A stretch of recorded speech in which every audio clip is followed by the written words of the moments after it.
I'm just trying to be here be here when I can. Hoping I can get consistent soon. For real, for real. Um, hoping I can get a consistent time starting next week. I'm really, really hoping for that, man. I really, really am. But it's gonna be close. I have a good feeling that during the week my time is going to be very close to how it was last night. I'm thinking it's probably gonna be like 7:30 to like 10 o'clock central. I have a feeling it's gonna be later. So just thought I'll let you guys know. I know it's not ideal, but I think that's really what it's gonna be. Hi Barbara, how are you? I think it's gonna be really consistent to that time, like around that 7:30 to 10. I don't want to have to push it that late, but I don't think I'm gonna have a choice. I really don't. All right, y'all. As you guys are coming in, if you guys are on the TikTok side, can you guys get that thing up to 10,000 likes for me? If you're on the YouTube side, can we go ahead and just go up into the top and hit that like button for me? I really appreciate it. I would love that. Does that go into your time, Bill? I'm sorry. I don't mean to, man. I'm just trying to get around my work schedule.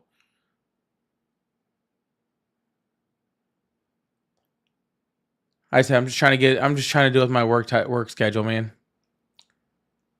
So, got to keep the food on the table. Got to keep. Oh, you're not joking. Okay. Maybe that runs directly into your time, actually. Luz, hi, how are you doing? Yeah. So I'm thinking that's gonna be my new schedule around 7:30 to 10 o'clock Central Time every day during the week. I think that is gonna be my new schedule going like starting next week. I think that's what I plan on doing. And I'm gonna run that at least through the summer, and then we'll see how we go from there. That's the only way I can work, do dad mode stuff, and keep this going. And then I think Thursdays are just going to be the permanent day off after this one. This doesn't count; it's a holiday.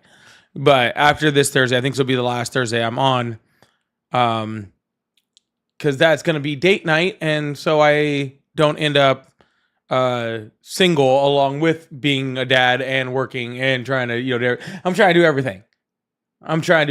Right? I'm trying to. I am the epitome of the candle burning on both ends right now. So, anyways, jump. As you guys are coming in, like I said, if you guys can please double tap that screen if you're on the TikTok side. If you're on the YouTube side, go up to the top, hit that like button, hit that subscribe button if you're new here. And we're about to get this thing going very soon. I'm going to take this phone number that's right above my head. I'm going to turn it on, and we're going to be able to have some conversations. Or I'll go to TikTok guests. We'll see. It depends on who shows up as my TikTok guest. But we'll have some conversations. We'll have some debate. We'll have some banter. We have all sorts of things on here. We have all sorts of different types of conversations on here, and I think that's pretty awesome. That we don't just have one type of conversation. We have all sorts of conversations, right? So people come on here like, oh, this isn't a good debate. Well, I'm not always having debates, guys. Sometimes I'm having debates. Sometimes I'm just having conversations. Okay. I think that maybe a lot of people need to learn what a debate is first to know. Bill, thank you so much. I think a lot of people need to learn what a debate is so they know when I'm having a debate and when I'm not. Not everything's a debate, guys. Okay. I know that a lot of people, you guys prefer debate because then you have more of a clear winner and a clear loser. And I don't really care about that shit. I don't really care about having a winner and a loser. Doesn't really affect me at all. Like, I couldn't really care less. Now, granted, if there has to be one, I'm pretty obviously usually the winner, but you know. All right, let's add this thing up here. Let's get this thing started really, really soon. Tara, thank you so much for the money gun. Ryan says, I'm looking to do politics after school. What's a good Lime starter job when I leave school? To do politics? I don't know the answer to that question because I did not do politics when I was in high school or even close to after. I waited until much later to start getting into politics. So I don't know that answer for you.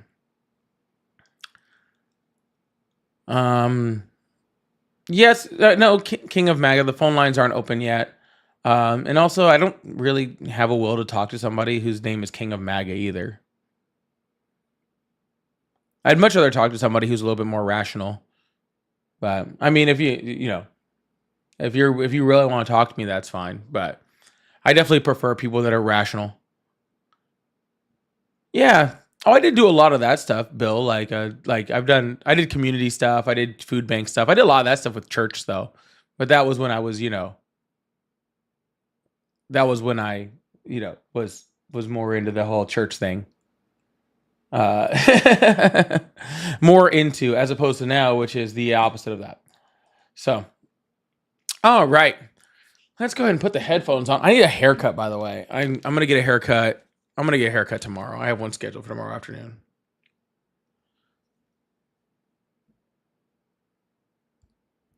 I thought you looked intelligent.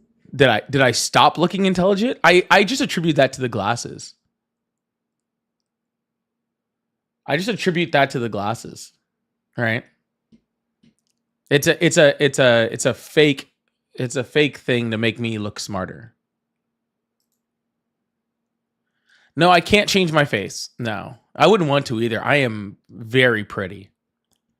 I would not want to change my face at all. That sounds horrible. Do you think I don't like can you see this thing?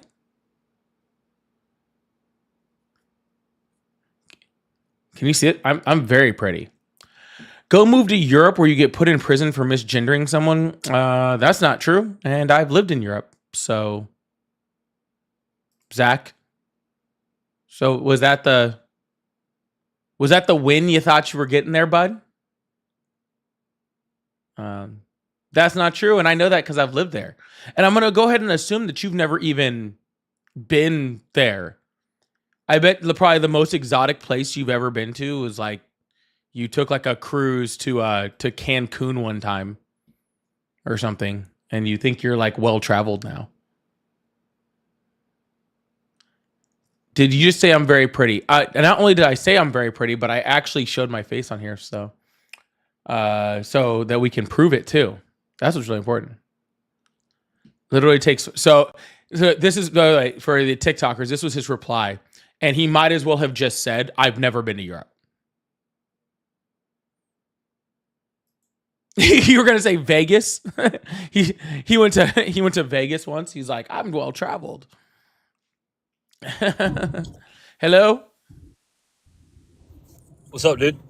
Hi, how old are you? 30. Awesome. How old are Do you you? support Trump? Yeah, I do. Awesome. Why is that? He's getting out the bad people, man. I like his tax plans. I like everything like that. He's getting out the bad people. Who are the bad people? I don't know. We had 4 years of unvetted people coming in. There's got to be some spies in there. Okay, so what spy has he gotten rid of? Oh, I don't know. Probably many of them. Not probably many of them. How many has he gotten rid of? Is it close to 1 million? You think he's gotten close to 1 million spies out? Oh, people. Yeah. I didn't ask you Close about to 1 people. I million asked you about spies. I'd say like 3 of them. Okay, and no, he's actually under 300,000. He's actually slower than the pace under Biden last year. Oh, that's right. That's good. Yeah, Maybe he can catch up. maybe, but probably not looking very good. Yeah, like you don't remember like 2 years ago or something like that? You guys are starting to see all these videos of these younger age men coming over here, clean shaven, everything, trying to seek asylum. Yeah, You don't remember that? yeah. Luckily, our asylum law doesn't go. Are you clean shaven? Luckily, that's nowhere in the law, which is pretty awesome. I do really appreciate that. That'd be, because it's really funny. Because if brown people were coming over with full beards, you'd probably be telling me that they're terrorists or something. But if they're clean shaven, then now they're also a danger. So it sounds like you just clean don't shaven, like clothes, brown stuff guys. like that, That's what it seek sounds more like. asylum. That's crazy, bro. Sounds like you just don't You like think people brown seeking men. asylum would be like tater down or something, or raggedy clothes, trying to get away from oppression, but some clean shaven guy in polos and stuff like that coming over here, yeah, they're definitely seeking asylum, bro. Yeah, yeah. Yep. Let's talk about his tax plan though, bro. What's asylum? Asylum is like freedom. Yeah, help. Is it freedom or help? Which one is it? Yeah, it's both. When you have freedom or when you get help, you get the freedom. All right. Well, I have Yeah. freedom. Does that make me an asylum seeker? No. All You right. don't So have to what go is through them. asylum? Asylum is salvation, so to say. Okay. You don't know what a asylum is, do you? Oh, tell me what salvation or asylum is then. Did you say use the phrase asylumism? Asylumism? Is that what you just said? No, I just said tell me what asylum means then. No. I'm asking you, sir. If you don't know, just say I don't know. No, I already stated my answer. Clearly, you said it was wrong. So can you prove I me didn't say wrong? it was right or wrong. I've been waiting for you to answer it. What is asylum? Salvation. Okay. Is that wrong or right, buddy? You could have said purple, and I think you were closer. You would have been Okay. So closer. what is Yeah. what is asylum then? What is asylum? Asylum is a type of refugee status that is a escape from different types of political violence, or or multiple things, fear for your life. There's multiple different things that can come along with seeking asylum. But yeah, none of them means that you're like starving to death. Oh, salvation is starving to death? Again, sir, you're the only one who said starvation. No one said starvation. It's salvation, buddy. Either one. You need to get better headphones, man. All right, and you need to get a better vocabulary. So, can you respond to what I said? Yeah, I already did twice now. Did you already Okay. forget? Do you have anything of actual intelligence to say? Because I think I'll just move on to someone else. Yeah. Let's talk about his tax plan. The No, TCJS. no. Either respond to what I just said, or I'm just gonna move on. Yeah. What did you ask me? You haven't asked All me right. anything Well, have a yet. wonderful day. Okay. Exactly. Take care, buddy. All right, man. He wasn't. He wasn't too bright. Yeah. I think he should probably, get off of TikTok and go read a book or something. Maybe even one without pictures. Maybe. Anywho, yeah. It is really funny how like literally there was like, oh, all these bearded men are coming over, they're terrorists, and then they turn around and it was like, oh, they're clean shaven, they're military. Oh, like you guys do realize that we have asylum law in this country, right? Anyways, if you support Trump, you can go ahead and talk to me one of two ways. You can call this number that's right above my head, and I'll answer the phone and we can talk. Or if you're on TikTok, you can hit the multi-guest button. I would say, attempt to be smarter than the last guy, but I mean, that bar's on the ground. So, hello, how are you? How you doing? I'm doing great. How old are you? 30. All right. Do you support Trump? Yes, I do, sir. Awesome. Why is that? What'd you say? Why is that? I support him so we can get faggots like you out of the country. You fucking faggot pussy. You fucking faggot ass nigga. You fucking faggot ass nigger. You fucking faggot pussy ass nigger. You fucking nigger. Nigger, nigger, nigger, nigger, nigger. You fucking nigger, nigger, nigger, nigger, nigger. Nigga, nigga, nigga, nigga, nigga, nigga, nigga, nigga. Pussy faggot, pussy faggot, nigga, nigga. Are you all right, Faggot, sir? Nigger, nigger, faggot, nigger, nigger, faggot, nigger, nigger. Are I'ma you, rape sir, your mom, sir, nigga. sir? I'ma Are rape you your are you mom, all right? nigga. I'ma spit in your mom's ass. I'ma rape your mom, nigga. All right, I'ma sir. rape Well, your sounds like you could use some therapy. Hello. Hello, Hi. How are you today? I'm good. How you doing? I'm doing excellent. How old are you? 31. Awesome. Do you support Trump? I wouldn't say I support Trump. I support some of his decisions, but between the two options of what we had, I feel like Trump was a better option just off military decisions. All right. So, how is Trump a better option than Kamala Harris on military decisions? Uh, Honestly speaking, I'm not really a Democrat or a Republican. I have nothing against Kamala, but I guess I would more so go for Trump. A lot of the Democrats support abortion. I follow Christ. I feel like if either person running for president doesn't really align with the views that I have, I'm not going to vote for them. Period. I'll just kind of like stand by. But I do agree with some of the things that Trump's doing in Yeah, terms yeah, of being proactive. yeah. I'm That's sorry. all. Go ahead. That's all great, sir. You said that Donald Trump was better as far as the military is concerned. Yeah. How was he better than Kamala Harris? I think Trump is quicker to take action. Now, I don't think he's the most intelligent person, but I think in terms of our military, what's going on right now in the world, I think he's a better option than Kamala, How? personally. But how? You're saying that he is. I'm asking you how.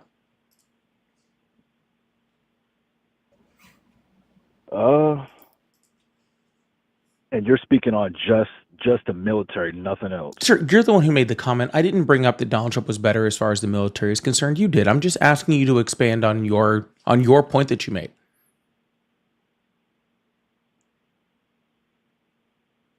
At the end of the day, I think Trump's a better president. I don't agree with a lot of things that Kamala was for. Kamala was for abortion. Kamala was Sir, for stop. Okay. The words out of your mouth was Hey, Donald yo, Trump calm was the fuck down. was I don't give better a fuck than. if this is your platform. I'm talking. You cut me off. Calm the No, fuck sir. down. I'm trying to be Children speak when respectful. they're spoken to, I'm trying okay? to be respectful. You No, cut me sir. off. You're Children doing that speak to a when lot they're of spoken people. to. Let me answer my question and I can get it out. Otherwise, shut the fuck up and hang up the call. Sir, It's simple. I'm sorry that your father didn't love you, okay? Would you like to Oh, you're expand a on your pussy. point, You're or a would you like pussy. to go away? You're a fucking. My dad's alive and in my life, you dumbass bitch. You sound like a fucking idiot. All right, sir. Well, whenever you're done crashing out. Shut the fuck up. I'm done, you dumbass nigga. All right. Looks like we got some special people on today. All right. We're going to reopen up the phone lines. Doo-doo-doo. Hello. How are you today? You fucking faggot, I'm back! Doo-doo. Oh, guys, I want to be very clear. If you think that you're bothering me in any way, shape, and form, you're not. I've been doing this for a long time, and none of you bother me at all. Okay? You're just making yourself sound like an idiot. Hello? Hello? Say yourself, you fucking nigger. Mm-hmm. Hello? Hello? How old are you? I'm 15. How old are you? I am too old to be talking to you. Hello, how are you today? Hello. I'm doing pretty good. How are you? Good. How old are you? I'm 18. Awesome. What year were you born? I'm 18. What year were you born? Oh, I was born in 2006. Awesome. Do you support Trump? I do. Why is that? Well, actually, going into this election, this was my first time voting. Obviously, I'm 18. I actually helped people register in my community as well. And one of the biggest reasons for that is I see a big problem in my generation, and that's the lack of patriotism.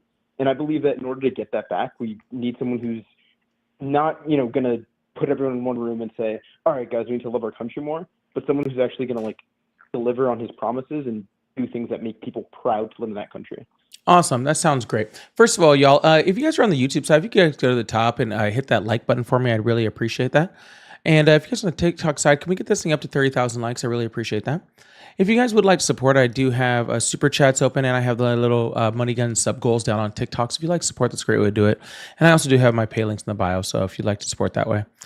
All right. So Donald Trump, you're saying that you support Donald Trump because he does what he promised he was going to do. So one of his big campaign promises was that he was going to end the war between Ukraine and Russia within 24 hours of becoming president-elect. How's that going so far?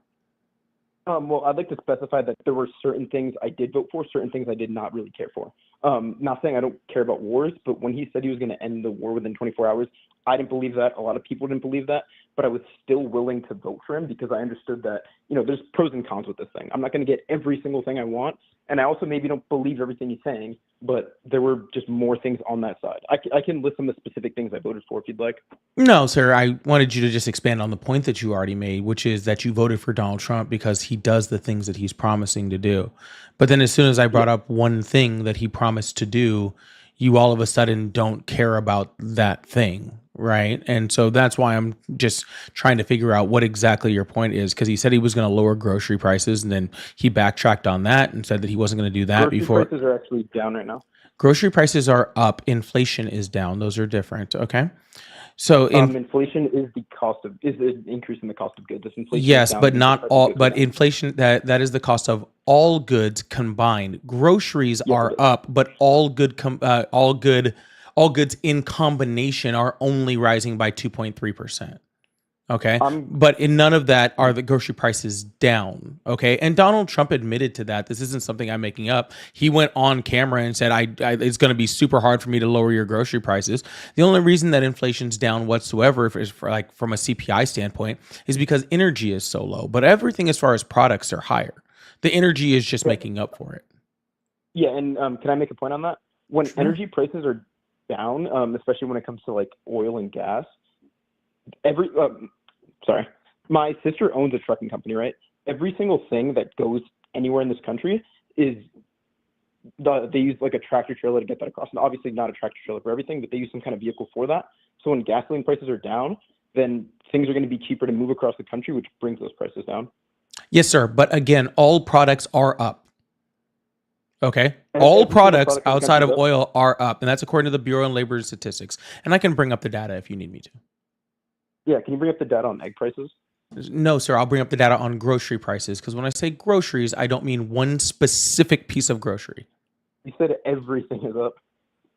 I said all products are up as a whole, sir, not every single specific thing. You said groceries Ew, are calm down. You didn't calm say down. eggs, did you? Well, when I'm talking Sir, about can I ask you a groceries, question? yes, sir. Okay, Of awesome. course. What kind of like really sad childhood did you have that I am talking like literally as calmly as a human being can talk to another where you start yelling calm down? No, I'm not saying calm down like, I just don't want you to get heated. Like, Sir, I to have that never point. gotten heated. There's nothing you could say to me that could get heated. If you annoy me, I'll just get rid of you. Okay, I'm not going to All get right, heated here. awesome. So according to the Bureau of Labor Statistics, the CPI and the CPI data, all prices are up except for groceries. If you add all of them together, then we had like a 2.3% Wait, increase in didn't you just say everything. grocery prices are down? You just said all prices are up except for groceries.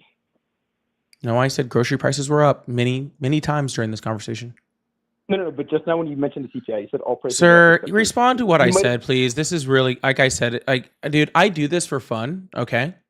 Just because I enjoy talking to people.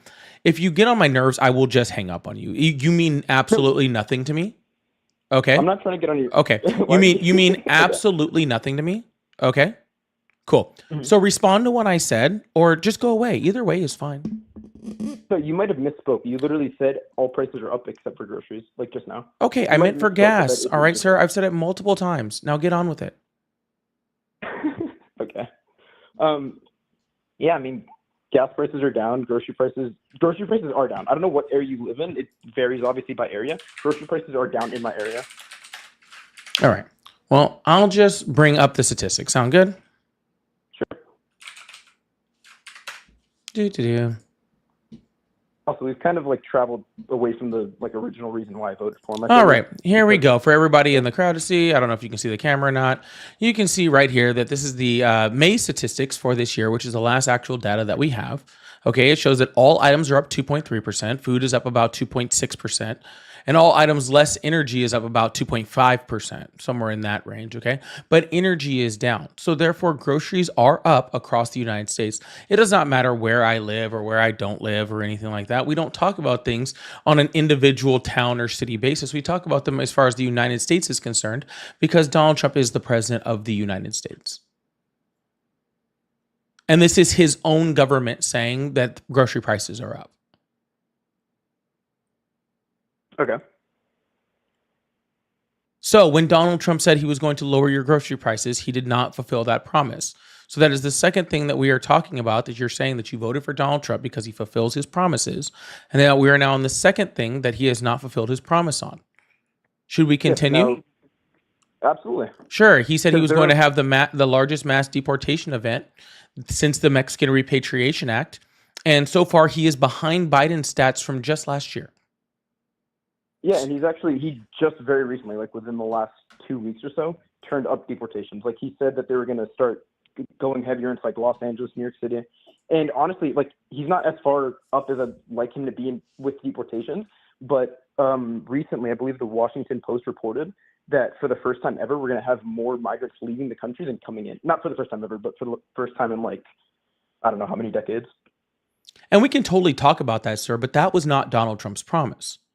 Donald Trump's promise was that he was going to have the largest deportation event in American history. Okay? That was Donald Trump's promise. You said, again, sir, that you voted for Donald Trump based off of the promises that he made and the promises that he is keeping. That was his Absolutely. promise. You have Okay? not let me And sir, clarify on any of the promises yet. when he said we were going to go in Los Angeles, he said that after he said that we are going to stop going after migrants in agricultural and hospitality industries. Okay. He's saying he's going to refocus ICE away from agriculture and hospitality industries where, primarily migrants are, and focus them in larger cities like in places like California. But according to the migrants, it's illegal migrants. No, he's deported people on student visas. He's deported people on work visas. He's deported American citizens, okay? So, no, we're not just talking about illegal migrants, okay? But even if you want to focus it just on illegal migrants. We are talking about illegal migrants. Sir, do you have a self-control issue? I do not, actually. Okay, how about you let me finish my sentence, then? Okay. Sound good. So if you actually look at the census data when we're talking about, his statements, when he says things like, Is this all stream like rage bait? Hmm? Is this like rage bait? Are you trying to get like a reaction out of people? No, sir. I just have a very low tolerance for bullshit. Okay. Awesome. Continue. So if you look at the census data since like going from October 31st, I believe, till the end of May, and you actually look where undocumented migrants are in the United States, they're actually leaving places like California at a high rate, and they're actually settling more in Republican places like Florida and Texas. So they're leaving places like California and going to places like Texas and Florida. So if he's refocusing his ICE agents towards places like California, he's kind of moving to the wrong spots.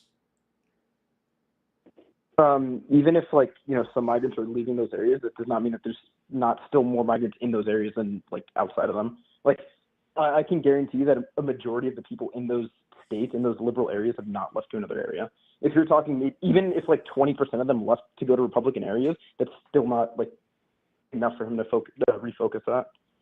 So, sir, you truly think that I'm sorry, have you seen the southern border before? Yeah, and actually, okay, awesome. So if you look at the southern border, illegal crossings this month, that's fine. compared to a year ago, that's where fine. there was, like, I believe 60, We know that there's less encounters over there, but we're not going to switch the subject, okay? So when you look at the southern border, all right, there's a very small piece on that southern border that's California, and then there's a very large piece that's called Texas, okay? So if 20% of the migrants that were in California left and went to Texas, where already there's more undocumented migrants in Texas, most likely, right? We look at the data, I think they're about even, but if 20% left, there definitely would be more in Texas. Okay, so I don't know where you're getting that understanding from. Well, there's sanctuary cities in places like California and New York, so illegal migrants travel there. That's actually not true. Where do migrants tend to go? To sanctuary cities. Illegal migrants, a lot of them tend to go to those sanctuary cities where they can get different benefits and driver's license and that kind of thing. No, actually, where they tend to go is to places where it's cheaper. Right? Because migrants are trying to feed their family. They go where there's work and they go where it's cheaper. And so going to places like Los Angeles and New York, which are like two of the most expensive places in the United States, would not be in any way beneficial. There's less jobs, especially in the industries that they would be most likely to work in, and it's much more expensive. They are more likely to go to places like Texas and Florida where it's cheaper. Okay? So they're not going to go to like someplace like Los Angeles just because they might be able to get a driver's license. They're going to the place where they can survive the best. And that's why you had, give an example of the migrants in Ohio, right? In Springfield, the Haitian migrants. The reason why they were there is actually because they actually had lots of manufacturing in that state and in that area. And so migrants from Haiti were able to do well because the cost of living was low and the work was good. You're also forgetting the fact that in those sanctuary cities, they're given different benefits and different social programs that give them money to make up for the fact that they're not as cheap. Well, sir, there are different programs in different states, but they're not in sanctuary cities. That would be in more blue states, right? So in California, there are certain benefits. Sanctuary cities not in blue states. At least not the majority of them. Whoa, chill out. Take a deep breath. All right, sir. Do you have anything else of intelligence to say? Because I can just say my point without you here. If you like, yeah. So all right, perfect. What are the other? So I'll just say my point without you here. So what I was saying was, yes, there's certain things like driver's licenses, but when it comes to work and stuff like that, no, it's just as illegal to hire an undocumented migrant in California as it is in Texas because that's actually federal law. All right. So that doesn't change regardless of what state you're in. And hiring undocumented migrants, and since it is illegal, all right, is bad regardless. So when you're talking about those benefits do go to people that are documented migrants, asylum seekers, people on refugee status, people with work visas, things like that, because you again can't get paperwork if you're not legal. That doesn't even make sense. Anyways, I'm going to keep moving on to the next guest. Guys, all right, maybe I should make this clear. And I said at the beginning of the live, and so you guys will figure it out. I'm not here to debate you because I don't care about winners and losers. Okay? Winners and losers. I don't care. Okay? So if you want to go someplace where there's this like winner and loser, and I'm going to sit there and just yell and argue with people, then maybe this isn't for you. Okay?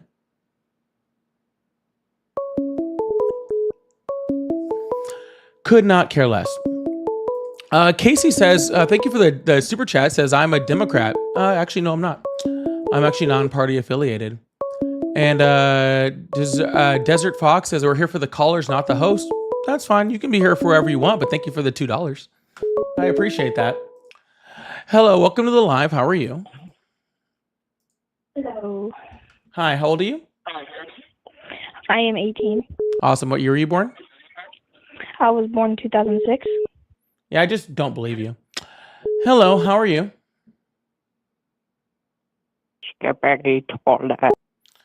Hello, how are you?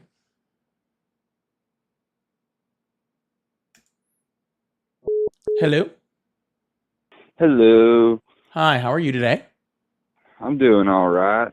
That's awesome. How old are you? I was here to try to Sir, how old are defend you? my president a little bit. See Sir, how what old you are you? had to say. How old are you? Oh, I am 28. Awesome. Do you support Trump? Yeah, of course I do. Awesome. Why is that? I support him because when he was president last time, he fixed a whole lot of bullcrap. I know that some of the stuff that he said he was going to do, he didn't get a chance to get around to yet. A lot of people are mad about the whole ICE situation, but nobody knows the pretext.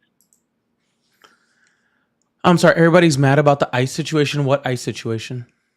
ICE, immigration. Sir, I know who ICE is. I said what ICE situation? The one in, all across the United States right now, because Kamala Harris was shipping in immigrants by the dozens. Kamala Harris was shipping in migrants. How was she doing that? Well, it's pretty simple. She deleted the border guards, allowed people to come through by the thousands. She was even going into other countries with transport for hundreds of more migrants to bring them in. Man, she was She busy. literally was taking them in by bus loads. Wow. Was she driving the bus? No, but her Oh. colleagues were. She was just like on top of the bus, like it's Mad Max, and just like, tally No, but ho, her we're face was taking pasted all the on the side migrants of this it. way. Is that what was happening? No, but here's the problem with it. It's like, though this is a great country and many people are trying to get here, if there's proper channels that you're supposed to go through. Okay, She deleted those proper channels. Sir, what power So does the vice president? all of Sir, the stop all of the talking. Sir, income stop that our talking. country would make. Sir, stop talking. Thank you. What power go does the ahead. vice president have according to the Constitution of the United States? Well, they actually have a lot more power than you would think, especially if the president gives them that power, which is what happened. Awesome. So what power does the vice president have according to the Constitution of the United States? Whatever power the president of the United States gives them. Whatever power the president of the, so she could just go and the president could just give her power to just do whatever, right? To go, Yep. commit murder, maybe go like just rewrite Well, all the not laws. exactly that. He could just but do ever, he just did like appoint whatever. her as borders czar. Well, no, he specifically did not, right? Yes, he did, and you can look up the videos on that. Yeah, I don't need to look up the video. I can literally just put it up on the screen right here where there's an article talking about how she was never the border czar. And I already have it on the screen for you. Yeah, so Kamala Harris was given specific instructions when it came to the border from Joe Biden on what she was supposed to do. Okay. And she did those actually quite well, but nowhere was she a border czar. Okay, nor was she in control of the border. And I can prove that to you pretty easily just through some simple logic. Well, have you looked up videos on the rigged election? Sir, we're not moving off of that. So, do you remember, like, I think it was about 2022, like right as the border thing was really going out of control, and the Republicans in the House of Representatives wanted to try to impeach someone because of how bad the border was. Who did they impeach? No one. Who did they attempt to impeach? The one that they wanted to get rid of because he's not afraid to speak his mind. Huh? Dude, nobody likes Trump because Trump's not afraid to speak his mind. Sir, I'm going to When need you to Trump go ahead sees and stay something with wrong, me. he says something. I'm going to need you to go ahead and stay with me, okay? When the Republicans in All the right. House a few years ago tried to impeach someone, oh, he left. My hands are here, so anyways. That was interesting. Desert Fox, thank you so much for the $2 Canadian. Thank you for caring so much, even though you don't even go here. I really appreciate that. Like, bro, I can see what kind. You know who that guy reminds me of? He reminds me of Velvet. He reminds me of Velvet. You guys remember Velvet from last night? Hello, how are you today? I'm doing very good. Awesome. How old are you? I am 15. Yeah, I'm 15, but guys. Sorry, please be 18 if you're calling. Hello, how are you today? Hello? Hello, how are you today? Doing good. Yourself? Awesome. I'm doing well. How old are you? 26. You sure about that? Yes. All right, awesome. Do you support Trump? I do, kind of. I did first election, and then second, I don't know. I'm kind of on the verge now, so I was open to talking. Okay, well, I'm not here to try to convince you, man.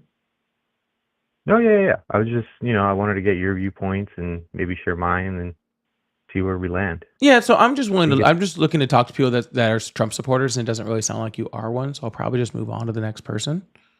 Okay. I mean, I am. I don't know what's your point. I just wanted to know your point of doing what you're doing. The point of doing what I'm doing is I like having conversations with people from the other side, because I think that this is how we actually discuss things and how we actually get things done and actually have real change in the United States. Okay, then I think I'd be a good candidate because I would consider myself conservative. But with Trump now, it just seems more like, I don't know, a little bit more conservative than what conservatives are. So Donald Trump isn't a conservative. He's in no way. He fits no stances of the traditional Republican Party. I don't know why a single person that calls himself a Republican or a conservative actually, supports Trump in the slightest, to be completely honest with you. He's not in any way a fiscal conservative. We have spending that it's at an all-time high, right?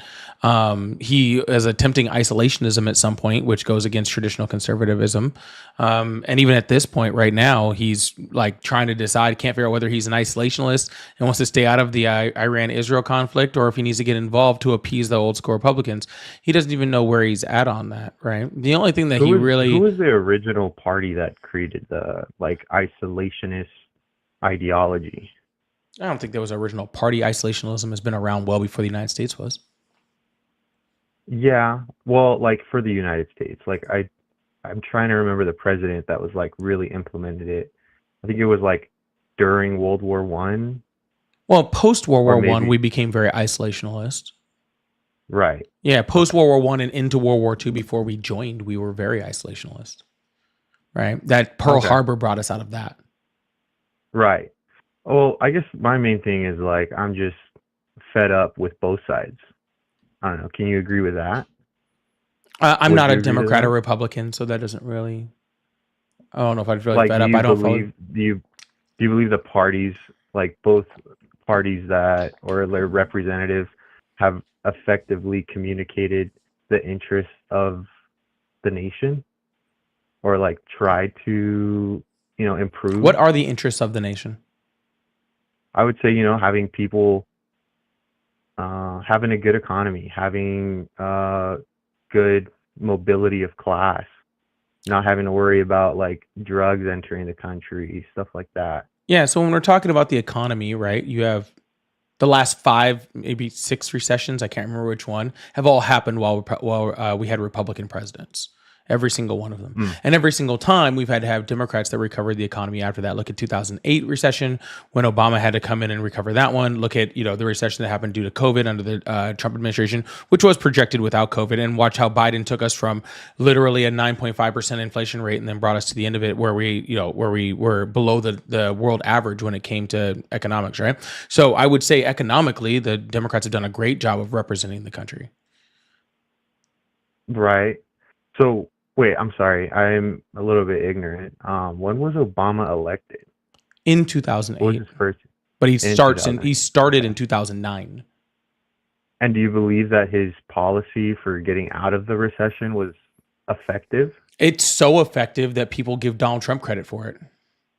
Really? Yes. I just think that when Obama was president, that he basically funded the banks and didn't help the people. Like his majority thing was very corporatist and like he supported the banks and then left the people out to dry. Like there was more planning and implementation for corporations than there was for the regular middle class individual. No, there was all of it, sir. That's why you saw unemployment rates go down for 6 straight years.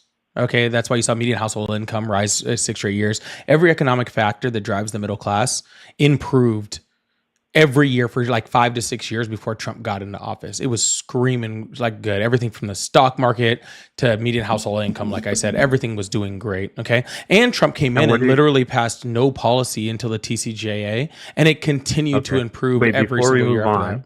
And I'm sorry to cut you off. I just wanted what do you think were the effective drivers of that increase or helping the middle class? Like what specifics? I don't remember all the policies right off the top of my head. I usually would be able to recite most of them that happened after, anywhere from like 2009 to 2012, but I honestly can't think. Well, what do you think about like, what do you think Democrats what do you think Democrats go to policies and implementations? What are their typical implementations? Stronger social safety nets, higher corporate tax rates. Those usually are very helpful. Okay. And were you aware that Biden was also like for the corporations and he was helping them out a lot during COVID? Sir, I'm not saying don't have any corporations or don't help corporations. I'm saying stronger regulations on corporations, which Biden was very for, and the corporate tax rate Joe Biden couldn't affect because that was still a part of the TCJA, which was an 8-year policy. Okay, that makes sense. Yeah. But anyways, man, I am going to move on to the next caller, but I do really appreciate you, all right? Yeah, of course. Right. Just wanted to talk. Absolutely, man. Have a good one. You too. All right, we're going to keep this thing going.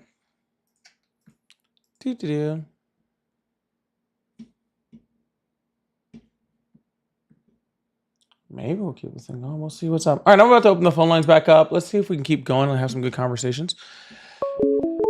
La-da-da-da. Hello? Hello. Hi, how are you today? Man? Hello? I can barely hear you, brother. You there? I'm right here. How are you today? I'm doing pretty good, man. I've been watching this for like 20 minutes now. I've tried to get in. Awesome. Anyway, how old are you? You're looking for...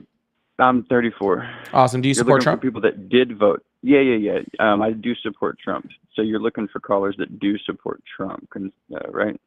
Yes. So why do you support Trump? Sounds good.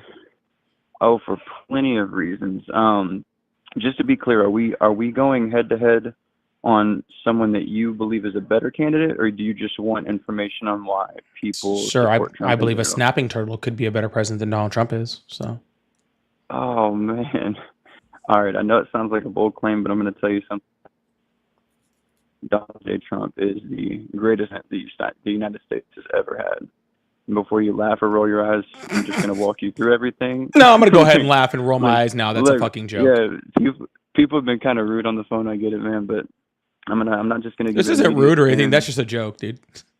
Yeah, well, I can walk you through why I believe that. Sure, If you're go for patient it. enough to kind of hear me out, because I've done a lot of research on a lot of different Well, presidents how in about the you just start past. with one point? Well, yeah, you still have people that literally study presidents for a living, and when the last, ranking of presidents came out like 2 years ago, Donald Trump was rated in the bottom 3 of presidents by every freaking Hey, since presidential you're on, scholar in the United States. since you're on live, do you mind if I record this, like this I phone don't call? care whether you record it or not.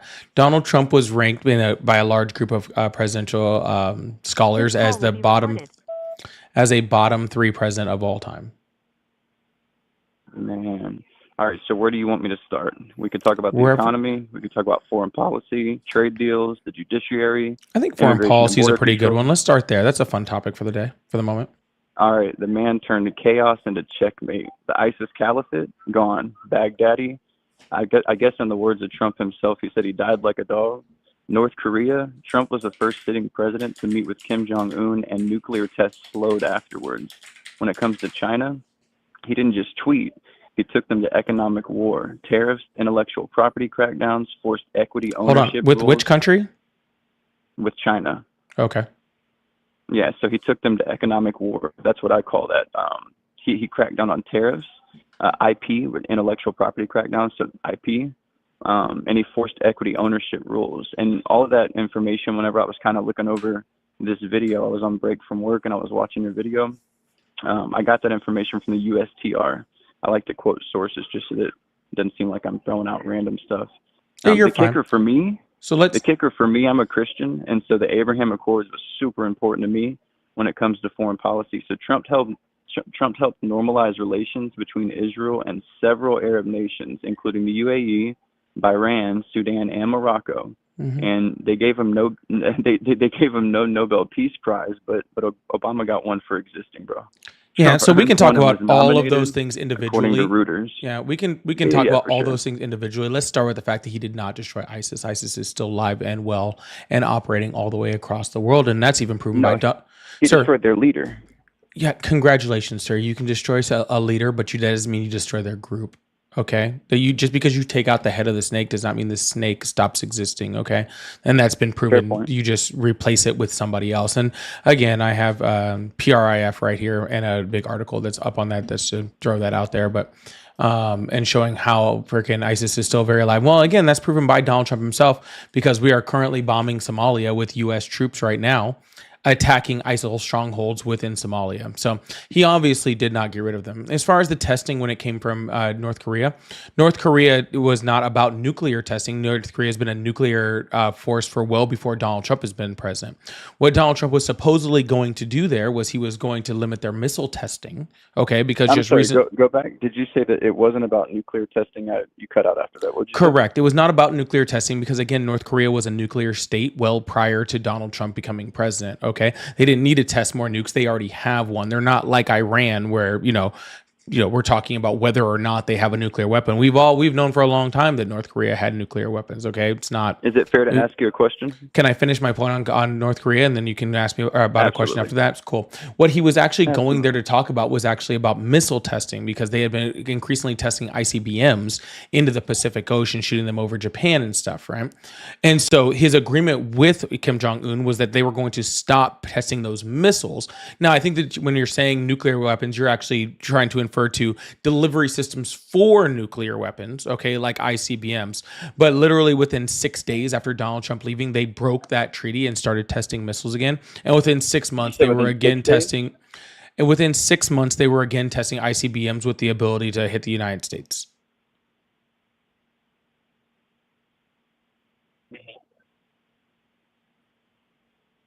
I didn't know if it was my turn to speak or I was just trying to be respectful. Go ahead. So you said he didn't destroy ISIS and that they're still active. That's true and that's kind of false. So you're absolutely right. ISIS as an ideology is not dead. It's a cockroach. It's brutal, resilient, and global. But here's what I said and what matters historically. Trump destroyed the ISIS caliphate, their territorial stronghold, and that's not really up for debate. Even the New York Times, no fan of Trump, they hate Trump. They published the headline, and I've got it pulled up right here.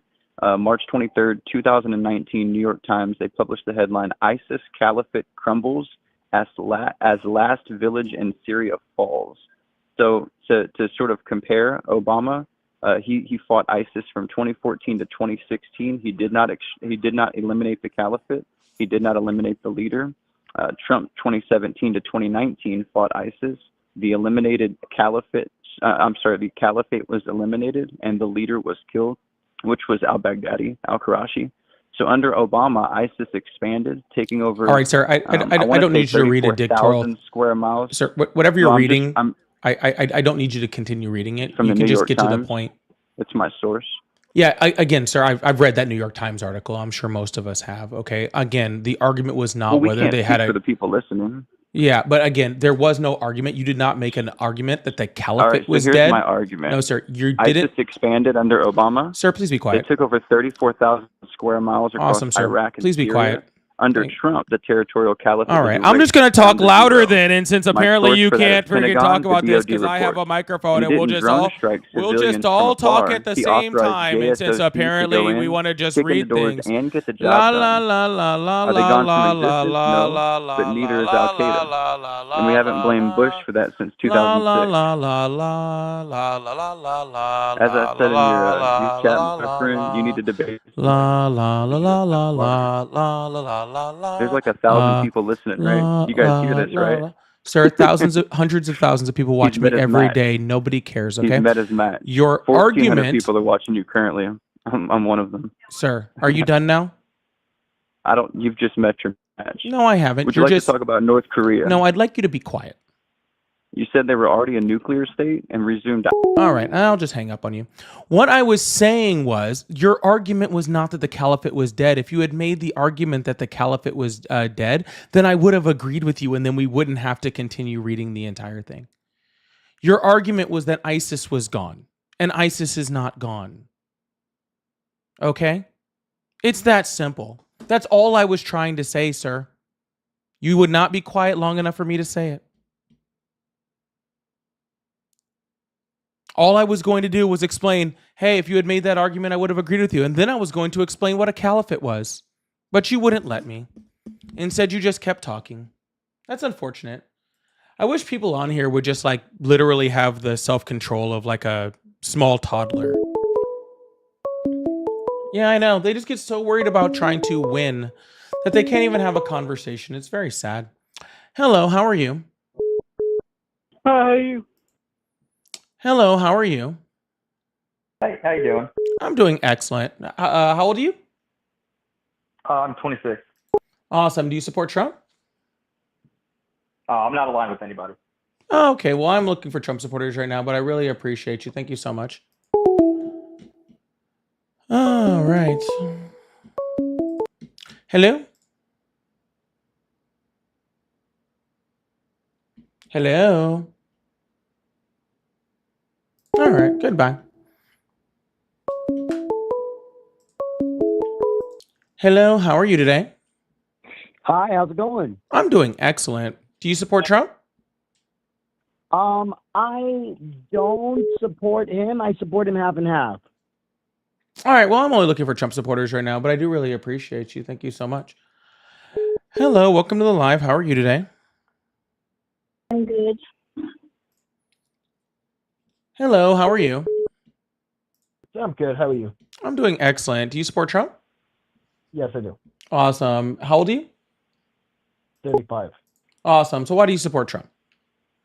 Well, we spoke briefly a couple of days ago. You called me a crypto bro, and I called in, and we talked about like economics and things. And I just wanted to bring up a point. Oh, you're like the Brit, aren't you? Discussion. Yeah, the British guy you kind of offended. First of all, I kind of think it's funny because you're part of a minority group, right? You would call yourself a minority, you know. Yeah, I'm not interested. Anyways, have a good day.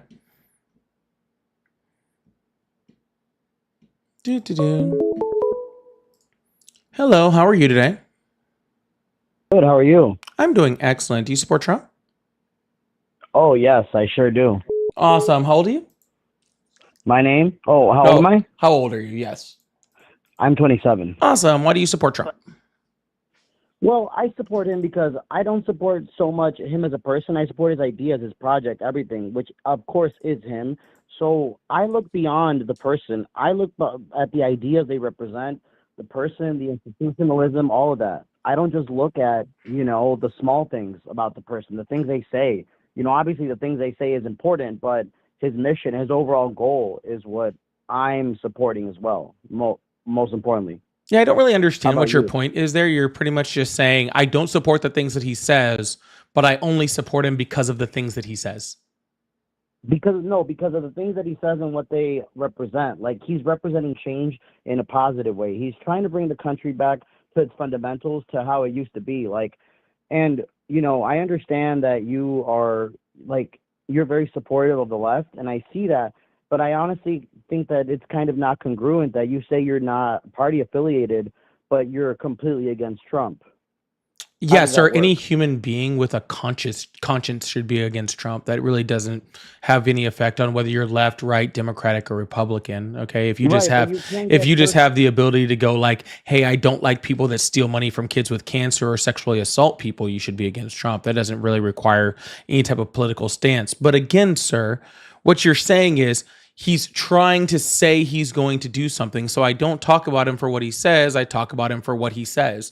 And that doesn't make any sense, sir. Why don't we worry about what he does? Because the things that he does are why we should be electing a president when we're talking about, policy, when we're talking about executive action, when we're talking about, his foreign policy. Those are the things, three are the things that we should be talking about.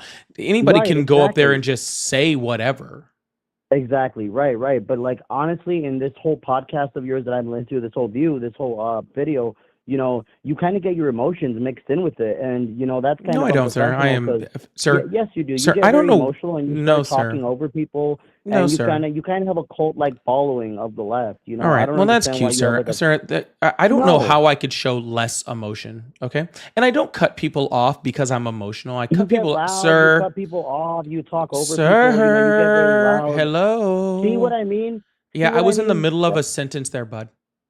I was talking first, and Yeah. then you try to talk over I me. cut That's what I people mean. off, And then sir, using when they pride- start grandstanding, okay? Because I'm here to have a conversation. And as much as you think that maybe what you Correct. have to say is the most important thing in the world, kind of like that last guy who decided to read an entire New York Times article. No, Sir, but you I'm still cannot talking. question- I promise you, if you Okay. listen, you will have a better Okay. understanding of this live. Okay, so just You stop cannot talking for a question second. the Okay? validity of the statement that I am making. You cannot question the Sir, substance I don't of the even know what argument you're that I am saying right making. now. Okay, so whenever you're done, I'm You going to finish cannot my question statement. the substance and the validity Sir, of the argument that I am making. whatever you're gonna say can wait, okay? And then I promise you, I'll let you say it. All right. We're here to have a conversation, and somebody that's just reading an entire New York Times article without having a conversation makes for very, very, very. Which is not me. Sir, please. Yes. It Yeah. does not make for good entertainment. And at the end of the day, this is for entertainment, right? There are currently almost 1,600 people in YouTube. There's about 600 people on TikTok that are watching this. This is for entertainment, for us to have conversations, okay? So just like that last guy who decided to read an entire New York Times article, that is very, very boring. So I try to get the conversation moving forward. That's the only time that I actually try to cut people off, is when they start to grandstand and move forward, okay? Or when the conversation is really getting to a point where it's not interesting anymore, okay? So if you want to make a point and you want to have an interesting conversation, then we'll continue to have this conversation. If you don't, and you want to just complain about how you think I run my life, then you can just leave, and that's fine also. No. I want to have a conversation, and I want to have a valid conversation, but and I see your points, and I agree that, and this is what I think about Trump. I think that what he says is correct, but the way he goes about it is not right. The things he says, they're correct, but he doesn't go about it the right way, if that makes sense. And I don't like how, for example, you and a lot of other leftist Democrat supporters, you guys blindly kind of cult fucking sorry, not fucking, but freaking follow the left and everything. For example, Biden. It's so irresponsible that for the last couple of months, they knew that man was sick, and they still had him going through all that. Who was running our country? Who was really signing those papers? Okay, sir. Well, you can say that, and I will 100% not, back anybody who is an 80-year-old person running this country, regardless of which side they're on. Biden did do some very amazing things for this country, and this whole who is running the country thing, I think, is ridiculous. But just this week, Donald Trump said that was talking to the leader of the UK, and in that he said we signed a trade deal, which trade deals are usually hundreds, if not thousands, of pages, and he had a folder with about like 6 pieces of paper in it. Okay, he then did not have the cognitive ability to hold onto that folder and dropped the papers all over the ground. Okay. During that, you could see that all of the papers were blank. Okay. So Donald Trump was holding up a trade deal of blank papers. And then he said that trade deal that was between the United States and the EU while he was talking to the Prime Minister of the UK. And the UK is not even in the EU. Okay, so I will go ahead and I'll agree with you on all of that sort of stuff, and we can talk about presidents being in cognitive decline or not having the ability to actually run the country because they're doing because they're maybe not in the right mental state. As long as you can also admit right now that if the thing that Donald Trump did easily fits under cognitive decline, and also if Biden had done that, you would have crucified him for it. Well, okay, so yes, I agree. And thank you for bringing that up because so I'm trying to better understand. You said that him dropping that blank agreement in that folder is like evidence of him having cognitive decline? Sir, he dropped the papers out of a folder that he said was a trade deal, but all the pages were blank and said it was a trade deal between him and the UK. And he was talking to the leader of a country or between him and the EU. And he was talking to the leader of a country that's not even part of the EU. So you think that reflects cognitive decline? Is that what we're saying? I'm just being honest. Okay. Yeah. If Biden had gotten on stage, with a bunch of blank papers calling it a trade deal and didn't know what he was talking about, didn't know who he was talking to, what would you have said? I would say the same thing that I'm saying about Trump, that he's ignorant, that he's ignorant, that he's that they're ignorant. It's like, man, you're not educated on those topics. Maybe get an advisor or somebody who is educated on that to advise you and brief you on that and explain it to you in detail versus you go up there and make a fool of yourself. And that's kind of the thing that I don't like about Trump, that he's very much like, kind of like, oh, I'm always right. And, nobody else can tell me what to do. And if you tell me that I'm not right, then I feel like the people that surround Trump, they themselves, like the people that he has direct contact with in his cabinet, all that, I feel like those people, they have almost a cult blind following of him that they need to have in front of him because I feel like he has made it very very aware to all of them that very obvious, hey, you're not allowed to disagree with me. And if you disagree with me, this is what's going to happen. Because, he's made it obvious in public media throughout his last administration and this one and even in between that if anybody disagrees with him or they don't back him up 100% on everything he says or does, then they're not with him, and if you're not with him, let's hold on real quick because you're starting to ramble on, and I'm not trying to be rude, I am, but you are kind of rambling on here. I would like to make it very clear though that I did something that if Biden had done, you would have easily said he was in cognitive decline. And when Donald Trump does, say that. I would just say that he's stupid or dumb. So why are you saying that Biden wasn't running the country? Because you just said that Biden wasn't running the country and he wasn't even there. Because because he was diagnosed with a really bad illness, with a really, really deadly illness that he was diagnosed with recently. And obviously, this illness that he has is in the last stage. No, so sir. We have the physical records of his last physical while he was president, and he did not have cancer at that point. Okay, so you think that the government is 100% honest with everything that they're saying about that? No, but that's a lot better evidence than just you thinking that. No, but that's not me. Listen, if they're saying that he is in the last couple stages of that illness that he has, he has cancer. If he has the last stages that he has, don't you think that that's already been there for months now? And obviously those documents were Sir, cancer can move very quickly. Second of all, they don't just go and check people for prostate cancer at that age. You do understand that, right?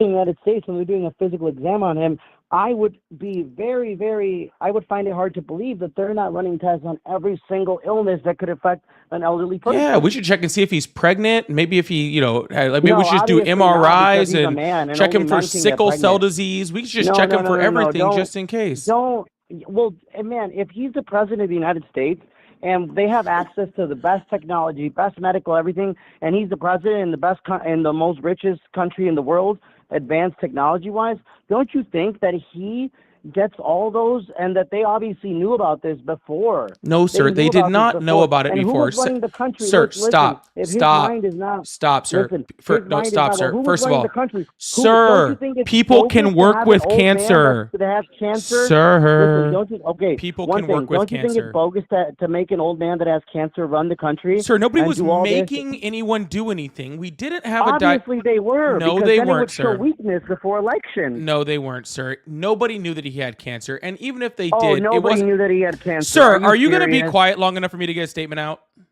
Why are you being rude? This is the problem. Because I This am is trying to get why. 4 words out, and you will not let me. Listen. No, the you Democrats listen are and be perpetuating quiet. Everybody, listen. The Democrats have perpetuated this All right, narrative cool. where it's Sir, okay to you be have rude. 5, and as 4, soon as you're rude, 3, you play the victim. 2, 1. Thank you. I am not going to sit up here and not get a single word. Talk again while I'm talking. Okay, perfect. He did not have cancer of the fucking brain. Okay, No, I said prostate. it's the prostate. So literally, even if he had it and they fucking knew it, it doesn't change. Okay, that he was. It didn't affect whether he was running the country or not. Okay, those two things have nothing to. Sir, it has one has nothing to do with the other. Second of all, just because someone's the president doesn't mean that they just constantly run every fucking test on them all the fucking time, just in fucking case, okay? That's not the way fucking medicine works, okay? We don't do that, all right? He had cancer. He had cancer for as long as they knew that he had cancer, okay? That's all it was. But none of that has to do with him being the president. None of that has to do with anything, okay? You literally will jump all over this fucking thing talking about Joe Biden, but literally wouldn't just admit that Donald Trump's in freaking cognitive decline when he's holding up blank papers yelling about a trade deal with a country when he doesn't freaking exist. So how much you worry about the fact that we have a president right now that can't cognitively run the country, and stop being so worried about Joe Biden, who's probably going to be fucking dead soon, okay? So why don't you, and he's not the president at all, so why don't we be a lot more concerned with the president that's going on right now and stop talking about Joe Biden, who's not the president and probably won't even be with us that much longer, instead of just freaking beating up on a fucking old man for no damn reason. Listen, I agree that Donald Trump is in cognitive decline most likely, and also... Then why do you support him? I support him, which is what I said in the beginning of the call, because I do not support him as much as himself personally, Donald Trump, because I'm against a lot of the bad things, bad narratives that he says, but I am in favor of some of the policies and what they represent and the good that they can bring most people. Most people, including myself, were making more money during the Trump administration. During the Biden administration, which is when COVID, happened as well, which I'm not saying it's Biden's fault. I'm not saying that at all, but I'm just saying it just happened to be in his presidency. Most people suffered economic hardship and decline. And unfortunately, just because of the time that it happened, a lot of people associate that with the Biden administration. And also, I live in Chicago, right? And you don't know and I'm Hispanic myself. My parents are both from Mexico. They immigrated to this country. I'm a first generation. I was born here, first generation. So I'm the last person. Listen, so I just want to say that all my family's from Mexico. I'm the first one in my family born here. And I just want to say this, that they've let in so many Venezuelans in the country, in Chicago. All right. Well, let's just stay on one thing because you keep just jumping all over the fucking place. No, but don't you think it's ridiculous that they're allowing all these Venezuelans in here? Sir, anyways, what I was saying was Why don't you want to talk about that? Don't you think it's ridiculous? Because that's why they're ruining the country. Because they're letting all these Venezuelans in. Why did Kamala let all these millions of Venezuelans in the country? Do you think they're making any good? I'm not saying all of them are bad, but the majority of them expect to come here and get all these free government benefits. Not all of them. Hello?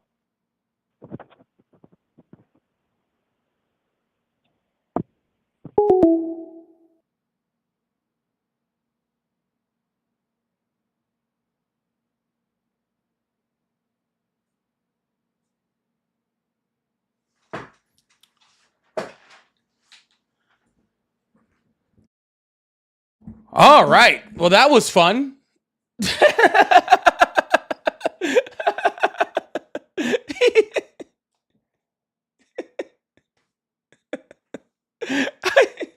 Sorry. Oh, I do not get paid enough for this. Holy shit. That was fucking ridiculous. Anyways, y'all. If you guys are on the TikTok side, can you guys get this thing up to 100,000 likes? I really appreciate you guys. If you're on the YouTube side, if you guys do me a favor, go up to the top, hit that like button, hit that subscribe button if you're new here. We do this every single day. I really, really appreciate you guys. Thank you so much.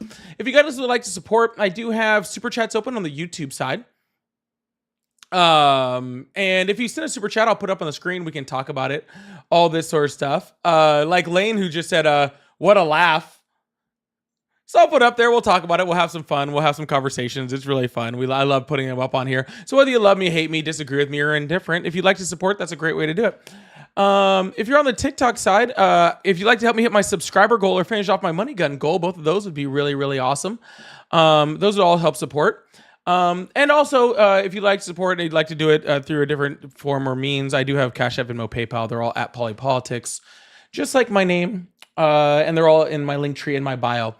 Also, my new Discord is up and running. If you're in my old Discord, I am shutting that thing down on Saturday. So make sure that you get into the new Discord before Saturday because I will shut it down. Awesome. Love you guys. Hi, welcome to the live. How are you today? Old Discord. Hello, how are you today? Hello, how are you today? So make sure that you get into. Hello. Hello, how are you today?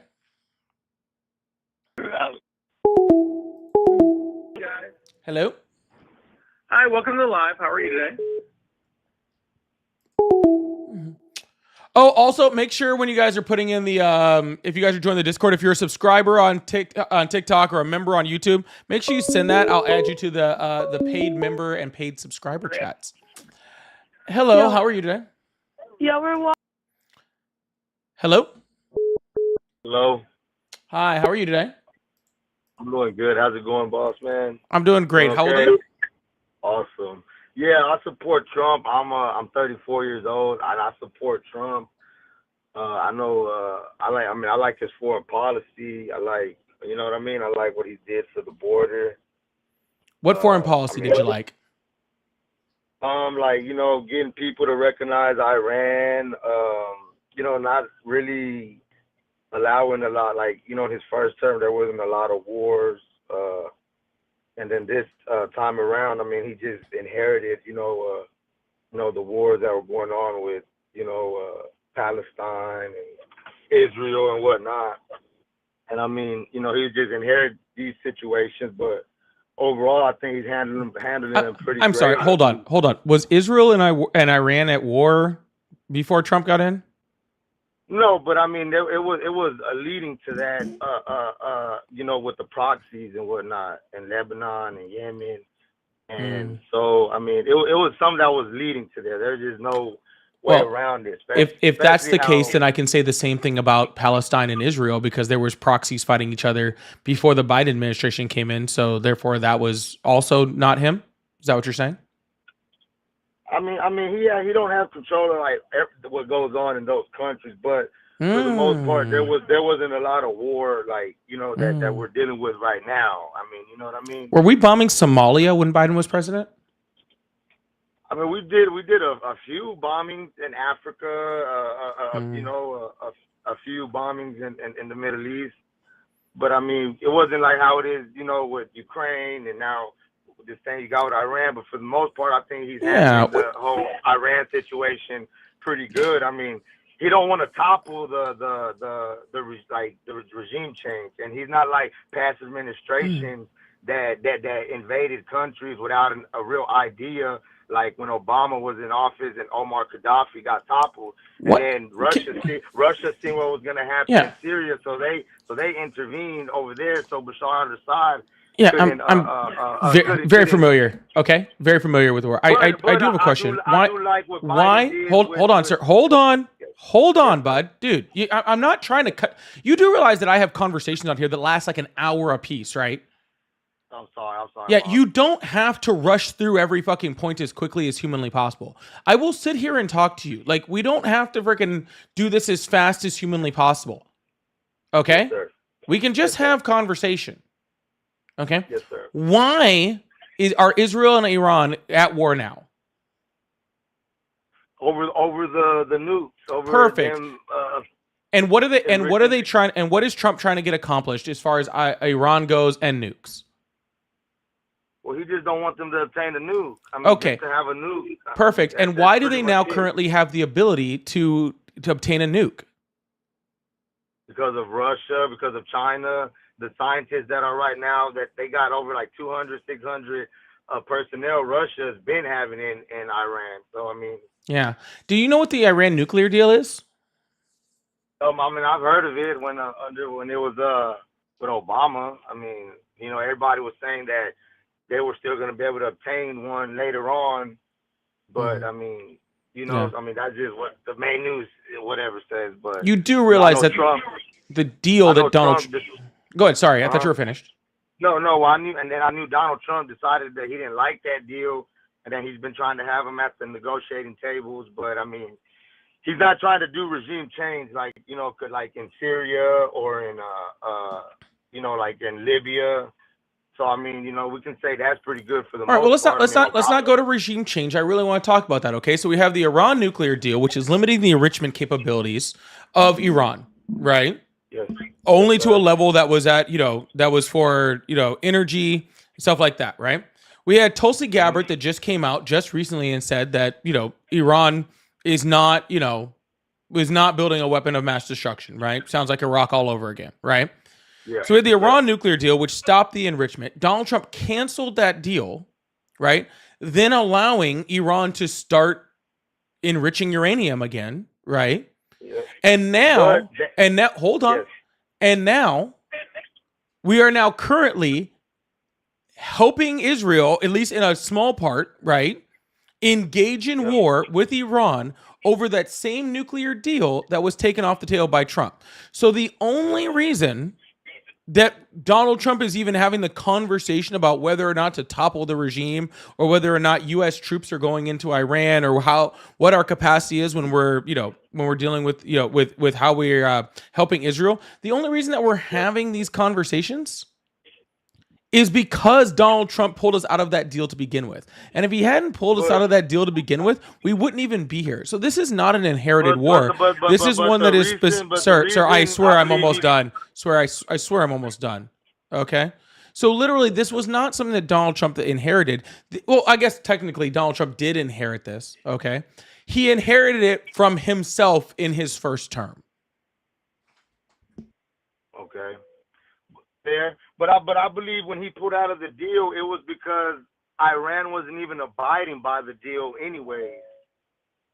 So he decided to pull out of the deal based off whatever sources he had or intel that he had that, hey, they're still enriching. So that's what made him pull out the deal. But I mean, I'm sure, you know, I mean, anybody would do that. I mean, I think Obama just settled for a deal for like political points. No, it wasn't a matter of abiding by the deal. Donald Trump was very specific on why he pulled out of it. He didn't like the fact. No, because they were still enriching regardless of Sir. what the deal was. Sir. I was just responding to you, man. Why do you need to talk? No, but I was just saying that's why he put out the deal, because they were enriching it regardless. Okay. There has been no proof whatsoever that they were enriching uranium that was over that past the enrichment level of which was agreed on in the Iran nuclear deal. Donald Trump was very specific on why he wanted to pull out of the Iran nuclear deal, and that was because it relieved some sanctions on Iran in exchange for their denuclearization. Donald Trump didn't like that those sanctions were being relieved, and that's why he pulled us out of there, okay? It had nothing to do with them breaking the rules of enrichment. But regardless, their goal is to obtain a nuclear weapon and use it on Israel and the United States. No matter how you want to see it, no matter how you want to paint the picture, and we need a leader that's going to stand against that, not with that or let them get away with that. Sir, that's why I feel he's the best president for that situation. Sir, if that's the case, if you truly believe that Iran, okay, is trying to build a nuclear weapon to take out Israel, then you should 100% be in agreement that Donald Trump pulling us out of the Iran nuclear deal was a horrible thing, because we had inspectors going in there. We had no proof that they were enriching uranium at that level. The Iran nuclear deal was stopping them from having that ability to take out Israel. Okay, that's what, and that was Obama that did that deal. Obama was the one, okay, who ensured that that wasn't happening. Trump was the one that stopped it, and now he's trying to get back to it. He's like literally the entire part of his deal right now is just reinstituting the deal that he took us out of. What I believe, if regardless, we would be in that deal right now, I still believe Israel would still be doing what it's doing right now, whether we're in the deal or not. So I believe that deal, it was just something for political points, something just you know what I mean, to make the Democrats look good at the time. And it probably was a good deal. They probably weren't going to enrich, or they probably weren't going to make weapons grade enrichment. But at the end of the day, they still handed debt to Israel and handed debt to America at the end of the day. And I mean, I don't want the next president to have to deal with it. I mean, I didn't even want Biden to deal with it. But hey, at the end of the day, somebody has to deal with it. And I think Donald Trump is the best man for it. The way he stands up to Putin and Xi. I mean, Putin just recently said that, yeah, Donald Trump was president, probably during this time with Ukraine, the war, there probably wouldn't have been a war. 100%. I agree. I 100% agree with that. There probably wouldn't have been a war, but not for the reasons that you think. I mean, I feel he has more respect by world leaders. That's it. Dude, Putin is literally, sir, Putin is currently on state television flashing nudes of Melania. Okay? And then state television in Russia is making fun of Donald Trump while showing naked pictures of his wife. You call that respect? That's Russia. You know what I mean? Our people, regardless, we should at least still support our leader, whether you like. No, sir. That's not the point. You said that world leaders respect Trump. No, don't change the subject, sir. You're trying to pivot. Okay, so let me ask you a question, sir. Let me ask you. Do you have a partner? Do you have a significant other? Yes, sir. All right, awesome. Girl? Yes, sir. All right, awesome. Do I respect you if I spread nudes of her everywhere? I mean, if you don't know me, if I'm like a celebrity. Oh no, I know you. We've met multiple times. It doesn't, matter. No, I know you. We've met multiple times. We've had conversations plenty of times. It's probably like, well, it's probably because you don't like me. I mean, I guess it's probably, you don't respect me. Yeah, we'll do it that way. So let me ask you. So if you're saying that world leaders respect Trump, and you said Putin respects Trump, and Putin is literally spreading nudes of his wife all over freaking state television, then how is that respect? Yeah, but you got to understand that that's not directly coming from Putin. That's coming from media outlets, like the way we got media outlets here that make AIs of they don't leaders. Have media outlets like we have in Russia, dude. It's ran by the state. Nothing goes on television without freaking Putin's permission. Yeah, well, that hasn't, man. I don't know where you're getting your source from, because that, like I said, I follow stuff in Russia. I got a guy in Russia, bro. I follow stuff in the Middle East with Weon. So I mean, I haven't heard that one or seen that one as of lately. I don't know. It's literally owned by the government. I understand. I know who owns the media in Russia and in China. I mean, we know the government on those media, but at the same time, none of that's come out. Nothing like that has been published anywhere. Literally, I just put it on the screen for you.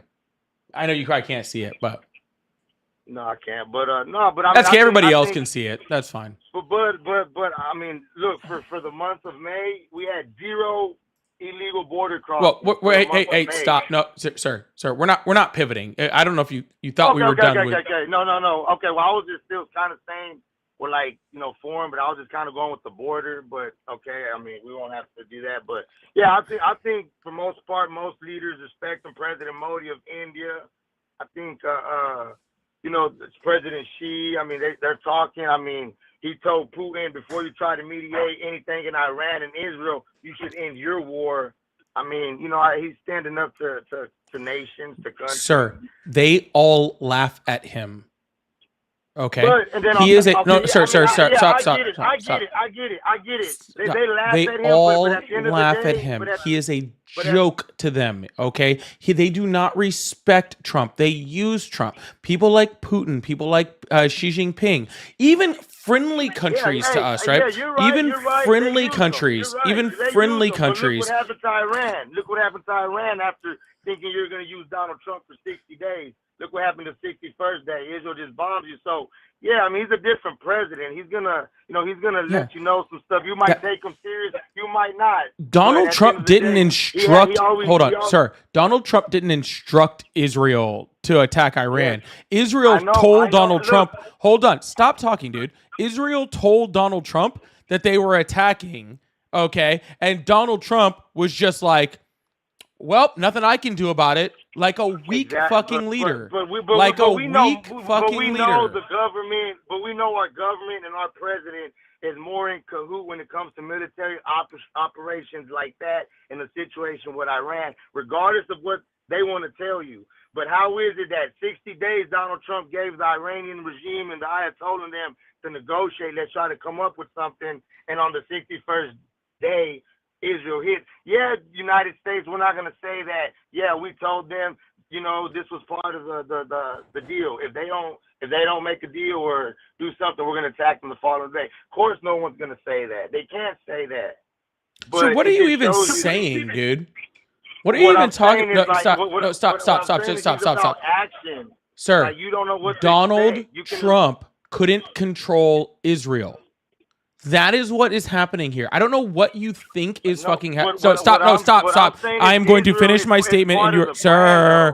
I'm going to finish my statement, and you're going to be quiet because I've let you talk like just ridiculously long. Okay. Yes, sir. Donald Trump can't control Israel. Donald Trump can't control Putin. Okay. Donald Trump can't control any situation that's going on in the world right now. Okay. Literally, Donald Trump is just getting walked over in everything from trade deals to foreign policy. He is not in control of anything because nobody fucking respects him. Okay, and I don't understand why you're having such a hard time getting this through your head. He doesn't want to control nobody. That's the difference between his administration. He doesn't want to put instill our culture, our way of life, or topple any government, any regime in any place of the globe. Then why is he helping Israel? He's helping because that's our allies. Been our allies since almost the beginning of time. Gotcha, sir. So they're our allies. So again, we were going to align with them no matter what they do because we're not in control.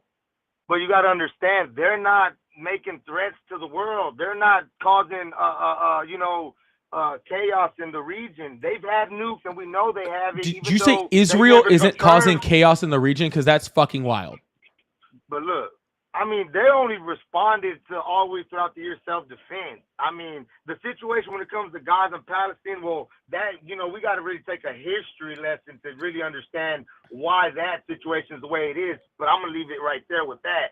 But others in the region with proxies, with terrorist groups, organizations, and knowing Israel has nukes, regardless that they confirm it or deny it, that they don't, they still don't chant death to no country. They still don't, they're not infiltrating other nations with terrorist groups.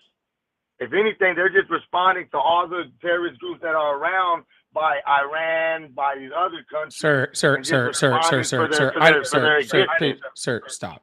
Okay, just stop. This is getting ridiculous. I mean, how would you see it if you're in a nation where people chant death and wish for your destruction? I mean, how would you the feel? whole world chants death to America and wishes on our destruction. Okay, happens literally consistently. What do you think the entire? No, sir, you asked me a question.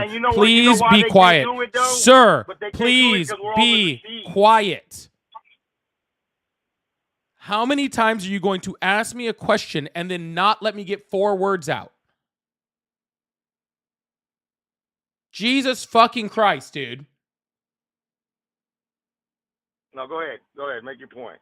Do you not remember 9/11? Do you not even remember that? No, there you go. That's 4 words.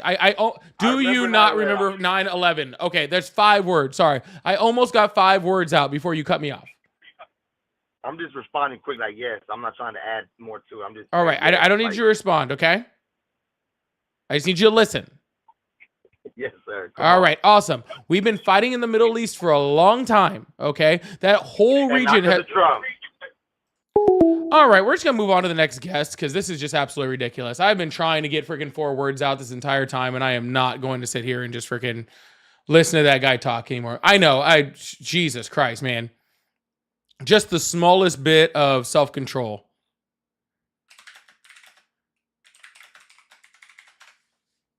All right. Anyways.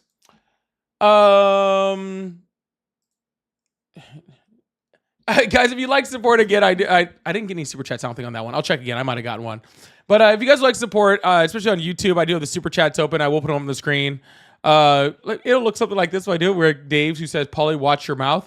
Dave, why don't you watch it for me? Good, I don't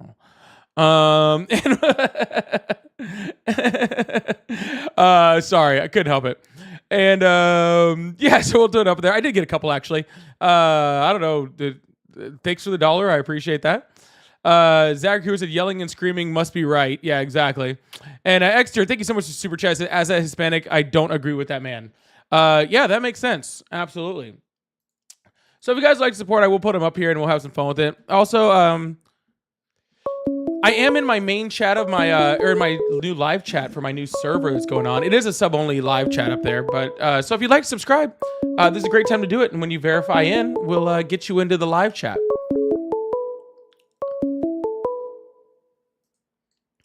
Hello, welcome to the live. How are you today? Good. How are you?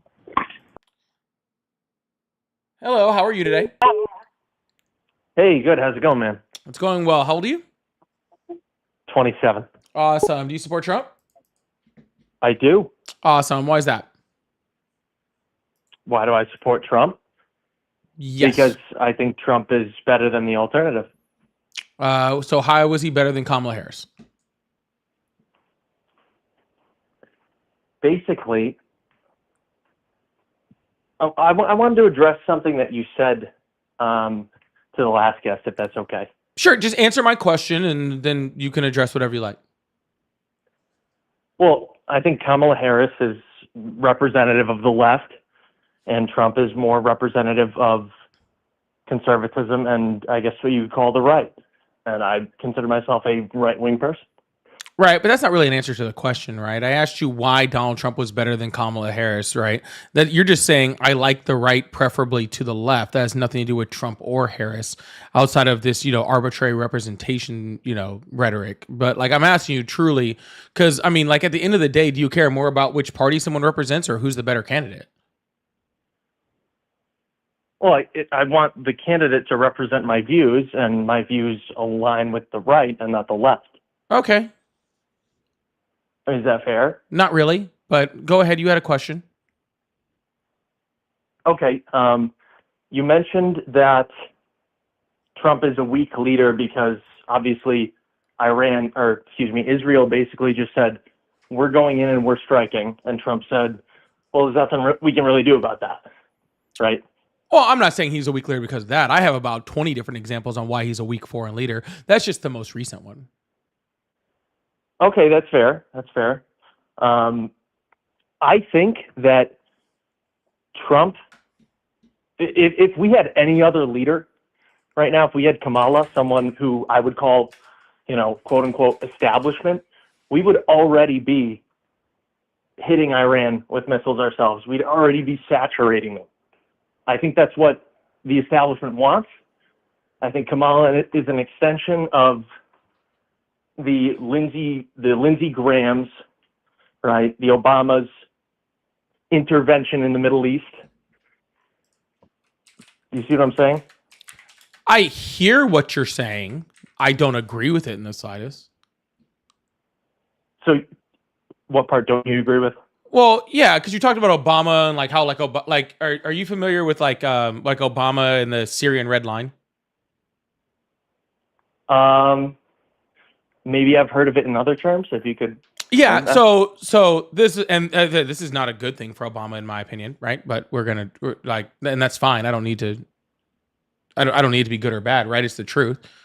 Obama actually had some very weak foreign policy when it came to certain situations, right? So there was a Syrian civil war, and I don't remember exactly what the full context was at the exact moment, and I need to refresh my memory because it's been a while since I talked about this.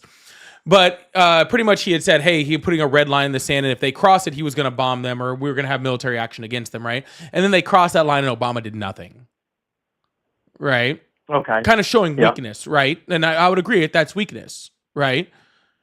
So, Sure. but Obama was an establishment Democrat and was not quick to pull the trigger whatsoever. And if you really want to compare Harris to anybody, I think she probably was closer to Obama as far as like domestic and foreign policy was, right? So saying that like if we had Kamala Harris, that she would have been quicker to pull the trigger really doesn't make any sense because again, she's probably closer to Obama who didn't pull the trigger even when he said he was going to. And which again, I'm saying is weakness. I'm not saying it was good policy by Obama. I'm not defending that. I think if the president sets a red line, that we should act on that red line, right?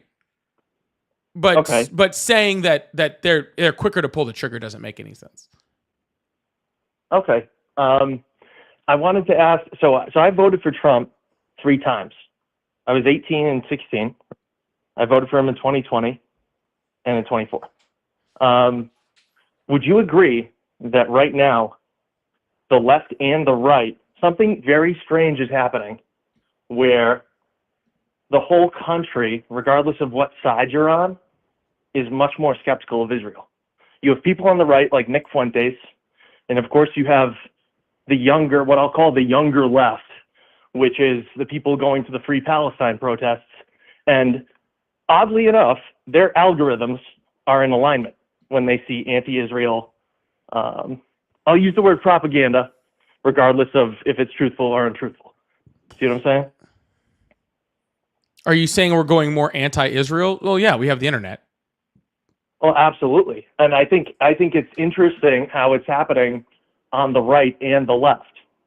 And so what we're seeing is younger right-wing people and younger left-wing people anti-Israel right now. So I think what's going on in Israel is like I think Trump. We'll have to see what's happening with that. But I think that we have this. Like I think we need to be very clear when we're talking about this. Okay, and I think this is very important. It's not necessarily anti-Israel, right? It's anti-Israel's actions, right? I don't think that we're like going. I don't think young people on the left or really even the right are like that concerned with like the religious standpoints of Israel or like the the ability for them to defend their own territory or not trying to protect them in some way. It's much more Israel's doing fuck shit and everybody's sick of it. Okay. Just like I think we'd be sick of any other country that was just indiscriminately bombing hospitals with children in them. You know what I'm saying?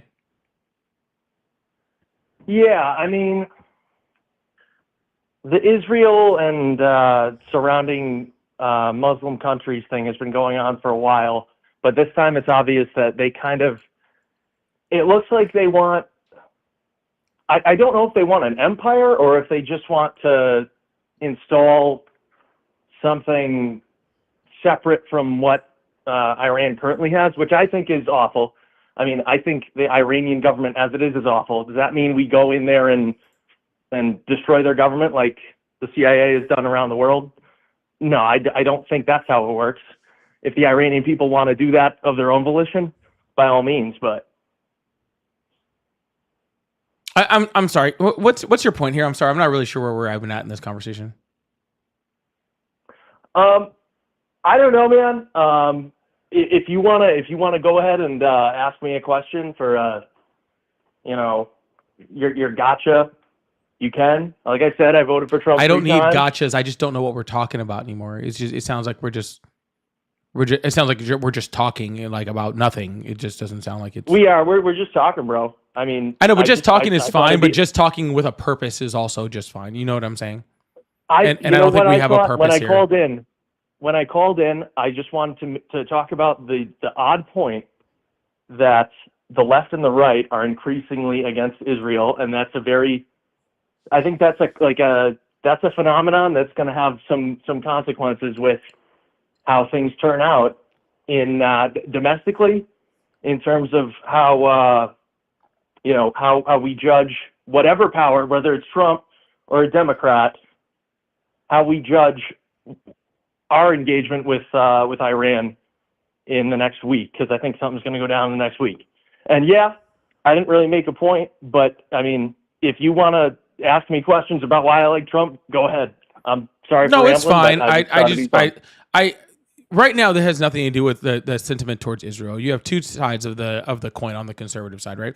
You have MAGA, who wants to be isolationist, and you have traditional conservatives that want to do like more, pro-Israeli shit, right? If you want to like have a good look at the differences in between the sides, I would actually advise, and this is for all of you guys out there, this will be the last time I ever advise you to watch this guy, which is crazy.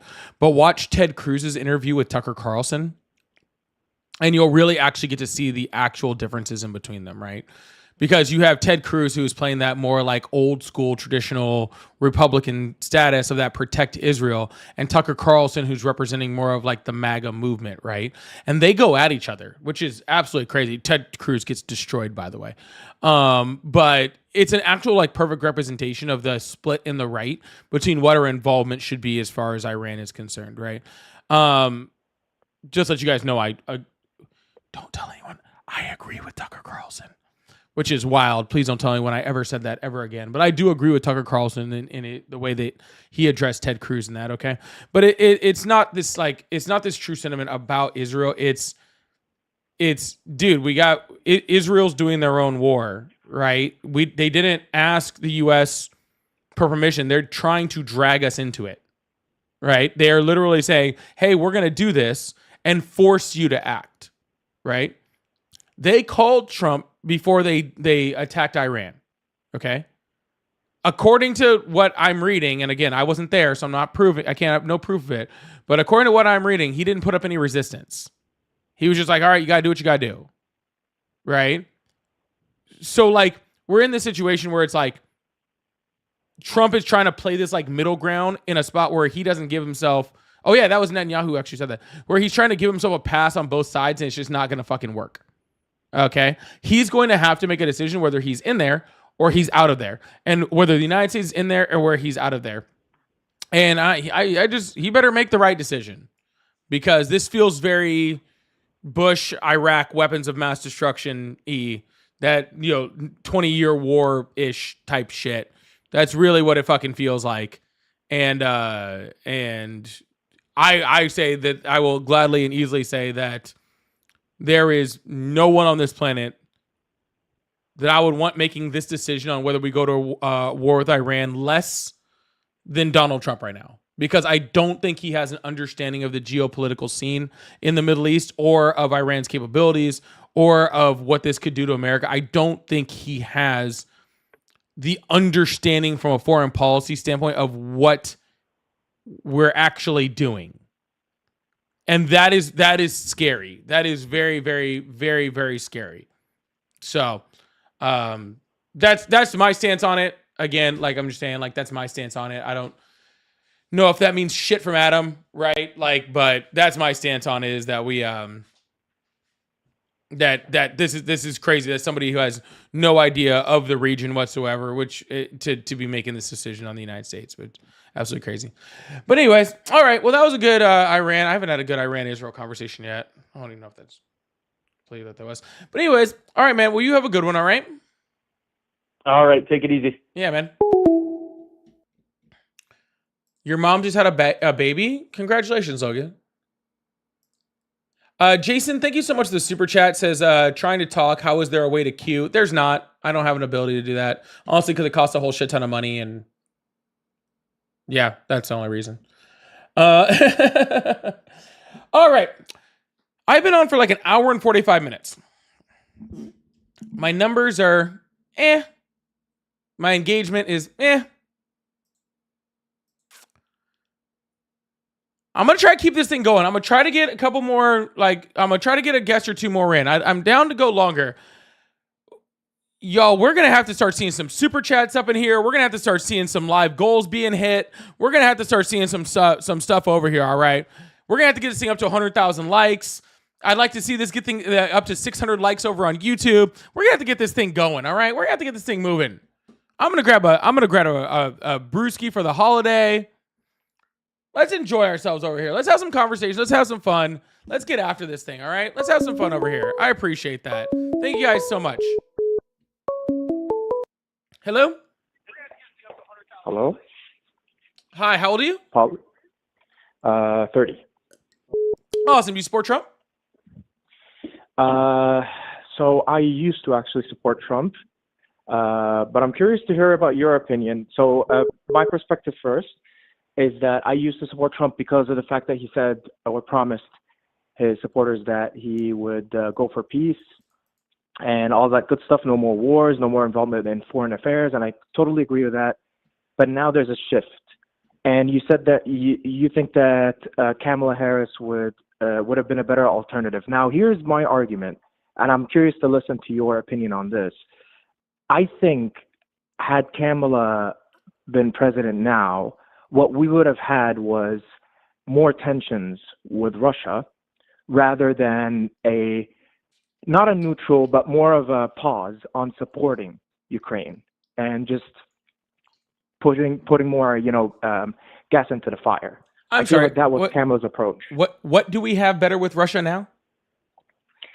I mean, we don't, but I feel like the way it was headed was Biden was just throwing money into Ukraine. And I don't think that policy worked either. Throwing money? You mean like barely throwing change at them? No, I mean, we gave them a lot more support than Israel. I'm not for that either. But I'm saying, wouldn't we be better off with that money domestically? That money was never going to us domestically. He just reassigned money that was already going to other foreign countries to Ukraine. But why would we do that? Because they're our ally and we need their help. But I don't see. Okay, so what did we benefit from Ukraine? Benefited a lot. Forcing this war, besides Ukraine being in more destruction and death. We benefited a lot, and we saved them from a lot of destruction and death. And we saw that when Donald Trump cut off the funding, how much more destruction and death happened in Ukraine because they could not defend themselves. So actually giving the money slowed the destruction and death. Stopping the funding is what actually created more death. But we gained a whole bunch of shit. First of all, we were able to support our allies, which is very important, right? When we sign an alliance with someone, it's very important that we hold up our end of the deal. Don't you agree? Okay, I agree on that aspect, but however, there was no deal to be made where we're going to support Ukraine financially based on the pre and post Soviet collapse. We agreed with the Russians that we're not going to expand, but we expanded. That was unnecessary. That's actually not true. And we knew what we were doing. Hold on. We knew that. We never made an agreement that we weren't going to expand. We made a verbal agreement. And by the way, so hold on. Who made the verbal agreement? There was an agreement made in 1994 between Who Russia made Ukraine. a verbal agreement? What do you mean who? Representatives of each country. Okay, and during the deal in 1994. So let me ask. So did the U.S. No. Stop. We're not. I am 38 years old. Let's stop right here. So you were not alive during the Cuban Missile Crisis, sir. But I'm pretty sure your father was. Sir? And if he was, he'd remember how tense it was and awesome. How annoying. I don't want to talk about the Cuban Missile Crisis. I want to talk about what you just said. So please stop. No, but you understand the Russia's perspective on things, right? Sir, hello. Okay, awesome. Who said that they couldn't expand? Because again, the United States hasn't expanded at all. And since that was the Secretary of State for the United States, who does not in any way represent NATO, and NATO is who you're referring to, and therefore NATO would have to make an agreement to stop expansion. NATO never agreed to that whatsoever, and the Secretary of State of the United States does not have the power to make that agreement for NATO. Second of all, that agreement that he made as far as expansion only had to do with post-Soviet collapse Berlin.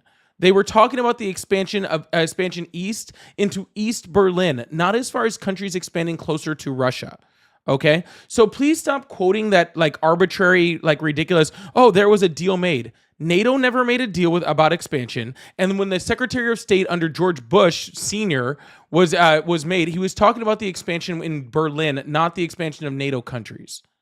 No, but beyond Berlin afterwards No. as well. So we're talking No. about No. Austria, Slovakia, Hungary, Poland, Romania, and as the NATO allies joined, Russia, as they were progressing into NATO, Russia was telling America, enough NATO expansion. This is a threat. And once we came into their borders in Thank you Ukraine, for just not acknowledging anything that I just said. No, I completely do. I completely do. However, No, you're I would- not acknowledging okay, it whatsoever. Listen, I'll tell you one thing though. I would see where a Russian would be frustrated if I'm living in Miami and there's nuclear weapons on my doorstep. I would see the frustration. Why? Because it's not how it's supposed to be. Why is there F-16s and nuclear weapons on my doorstep while I'm here in Miami or while I'm in Moscow? Why? Why is that a thing? Why can't we just reach a diplomatic agreement? When there was a diplomatic agreement being made between Ukraine and Russia and Turkey, why did America intervene? Why did Europe intervene? That was so Sir, unnecessary. you're just rambling now, and you're not even addressing what we're talking about. And so, like, this is getting like really old, like really quick. Okay, I like truly, there was no agreement to talk about this NATO thing. There was already countries on Russia's border. Okay, Donald Trump has done nothing whatsoever. Okay, to slow what is going on between Ukraine and Russia. Nothing. Okay, he's done nothing.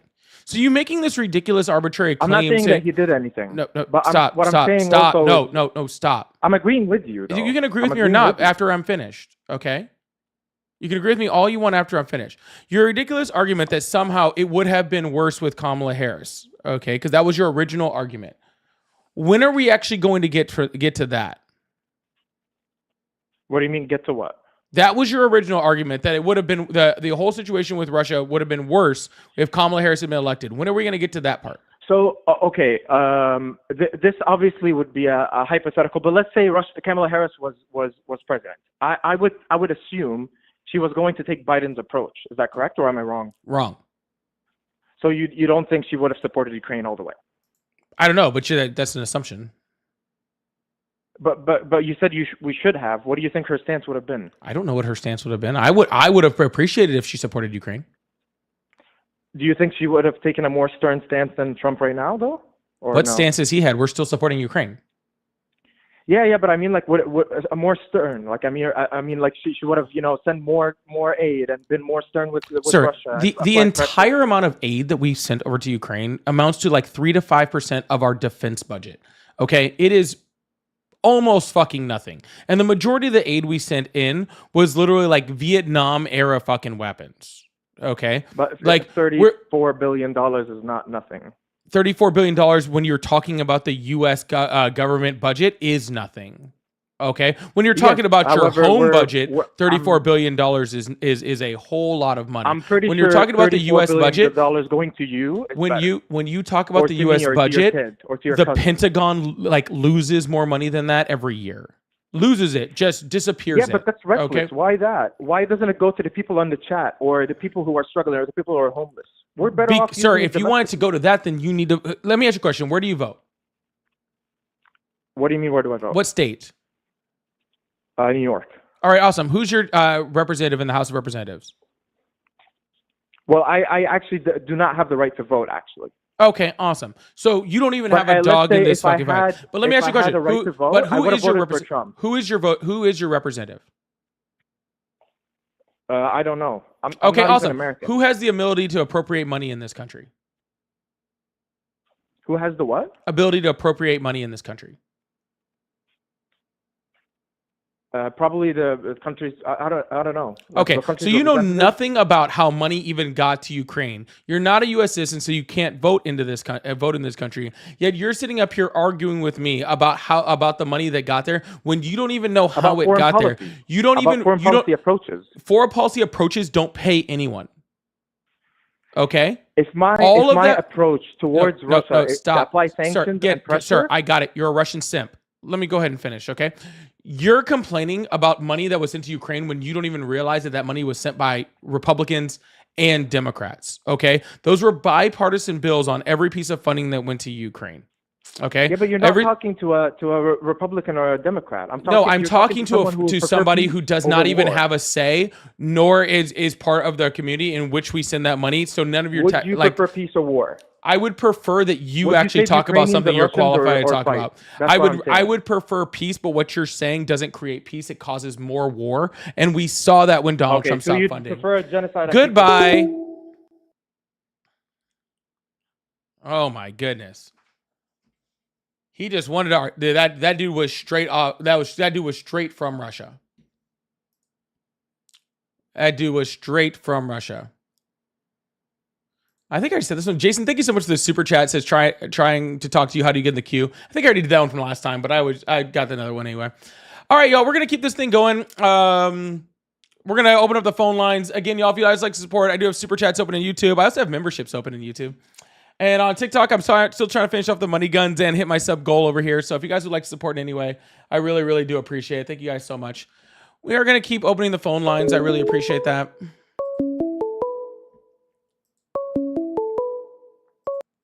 Hello? Thank you so much, Stacy. I really appreciate that. Thank you so much. Hello? Hello? Hey, how you doing? I'm doing well. How old are you? This is actually Jason you got on the phone. Who? Jason? I was the one that put in that chat earlier. Oh, hi, Jason. Yeah, well, that was convenient. How are you today? Doing all right. I'm doing all right. How are you? I'm doing well. How old are you? I'm 22. 22, you said? Yeah. Awesome. Do you support Trump? Thank you, Mishi. All right, so I wouldn't say it's an unrelenting support, right? There's definitely things that I don't agree with him personally or with the Republican Party personally. For one, I actually didn't vote for him strictly on the issue of abortion, but that's neither here nor there. However, when it comes to foreign politics, I am a little bit more invested. Spent 4 years in the military, so I do have a little bit of an understanding of what's going on from a military perspective. Okay, well, I'm gonna start with a couple things. One, so you didn't vote for him at all, correct? So I don't really understand. Second of all, second of all, thank you for your service. Okay, I appreciate that. I appreciate it. But I also don't want to confuse that somebody being in the military somehow makes them a foreign policy expert. Okay, there's tons of people in the military who are just in the military, and most people don't even know. Most people in the military don't even really know what's going on most days that they're there, right? So just being in the military doesn't exactly make you a SME on things that are going on as far as foreign policy is concerned. I'm by no means am I saying by being in the military, anyone is an expert on foreign politics or foreign relationships in general. However, I can't get into my job just because I don't want to put myself out there to an extent. I'm not saying that I have a great knowledge, but that was my job for 4 years. I'm not going to go into further detail on that, but just from a of where I was hoping we would be able to talk about. Sorry, you broke up for a second. Well, you say from where? Just say the last line over again. I'm just trying to give context from where my point of view is coming from, and kind of why I'm seeing things in the way that I am. Not necessarily to say that it makes me some expert that has a doctorate or some shit like that, right? Or stuff like that. Sorry, I don't mean to curse on your stuff. All right, well, go ahead with it. I mean, like, let's try to land the plane quickly, but go ahead and get there. So when it comes to foreign politics in general, right? What we've seen over the last however long the parties after they switched, you've seen how do I describe this? You've seen a way of politics that is more of a isolationist on one side and warmongering on the other, right? We've seen in the past Republicans have very much been a quote unquote warmongering party. However, when it comes to these two conflicts that we currently have, the big thing that I would kind of try to get to is they are both degrading national security threats from having the ability to, or what's the word I'm looking for? It degrades them from having the ability to potentially have a threat to the U.S. I'm not saying that either one of them is a direct threat or, go ahead. Oh, no, I'm just trying to clarify what you're saying. I think I agree with you. So that's why I'm saying it out loud so I can make sure that that's correct. Are you saying that us supporting Ukraine degrades Russia's military, therefore making it less likely that they will have an attack on the United States? I would say for both Ukraine and Israel. I don't disagree with you. So when it comes to the way that it's being handled from the president's or from the White House now, what I've seen, or from my perspective, is we are in a much better situation. Obviously, no one really wants war, but the U.S. is in a much better national security situation from those two direct threats. Now, not to say that the proxies of both of these countries don't pose a threat, right? Russia's got their cyber capabilities, and Iran in particular has much more of a kinetic threat to either our regional assets as well as domestic assets. And kind of to pivot off of that, with the border being as closed as it is, we have seen a much lower direct threat from a bunch of national security concerns. Yeah. So while you may have made some correct stances on direct threats from Iran, or well, I mean, we can't really make that because they're threatening right now. But as far as Hamas is concerned or Russia is concerned, that the whole thing is overtaken by Iran, right? Because we do have military bases within striking distance of them. Also, as far as the border is concerned, I think that there's a big confusion that somehow because Donald Trump has pretty much essentially stopped all asylum seeking in the United States, is somehow that makes us more safe, right? Like that somehow a country or a group that wants to attack us personally is going to be trying to seek asylum and not just sneaking their people in, because that's what they would do. So I think that while there are, I do agree, specifically on Russia and their inability to now wage a war against a larger country or, against a NATO country, which again, Donald Trump is weakening us by attacking them on socioeconomic issues or as far as tariffs and all this sort of stuff, and weakening our NATO allies. I don't think the border really has much to do with that. I think that our support for Ukraine and our support for our allies does help to keep, other countries off of our shores. So I do think that that's a good thing. So, and this is kind of one thing that I want to jump back to real quick, is when you said that the economic issues and us weakening NATO allies, while I agree that if we were to place tariffs, it would have an economic effect on these countries, a lot of the times, and we've seen it based off of what he's done, right? His tariffs, for the most part, have not gone into effect on a large scale basis, right? He keeps pushing that back, and that's not he's not saying he's not doing what he says he's going to do. It's more of a bargaining chip as to, okay, well, I can get you to I can get you to come talk to me if I threaten you with these. Well, it's never amazing to have to threaten an ally to come talk about a trade deal or some sort of economic issue. If that's the only way we've been able to get them to come talk to us for the last however long, 30 years, while we have these agreements and we have these different treaties with these countries, a lot of the times when we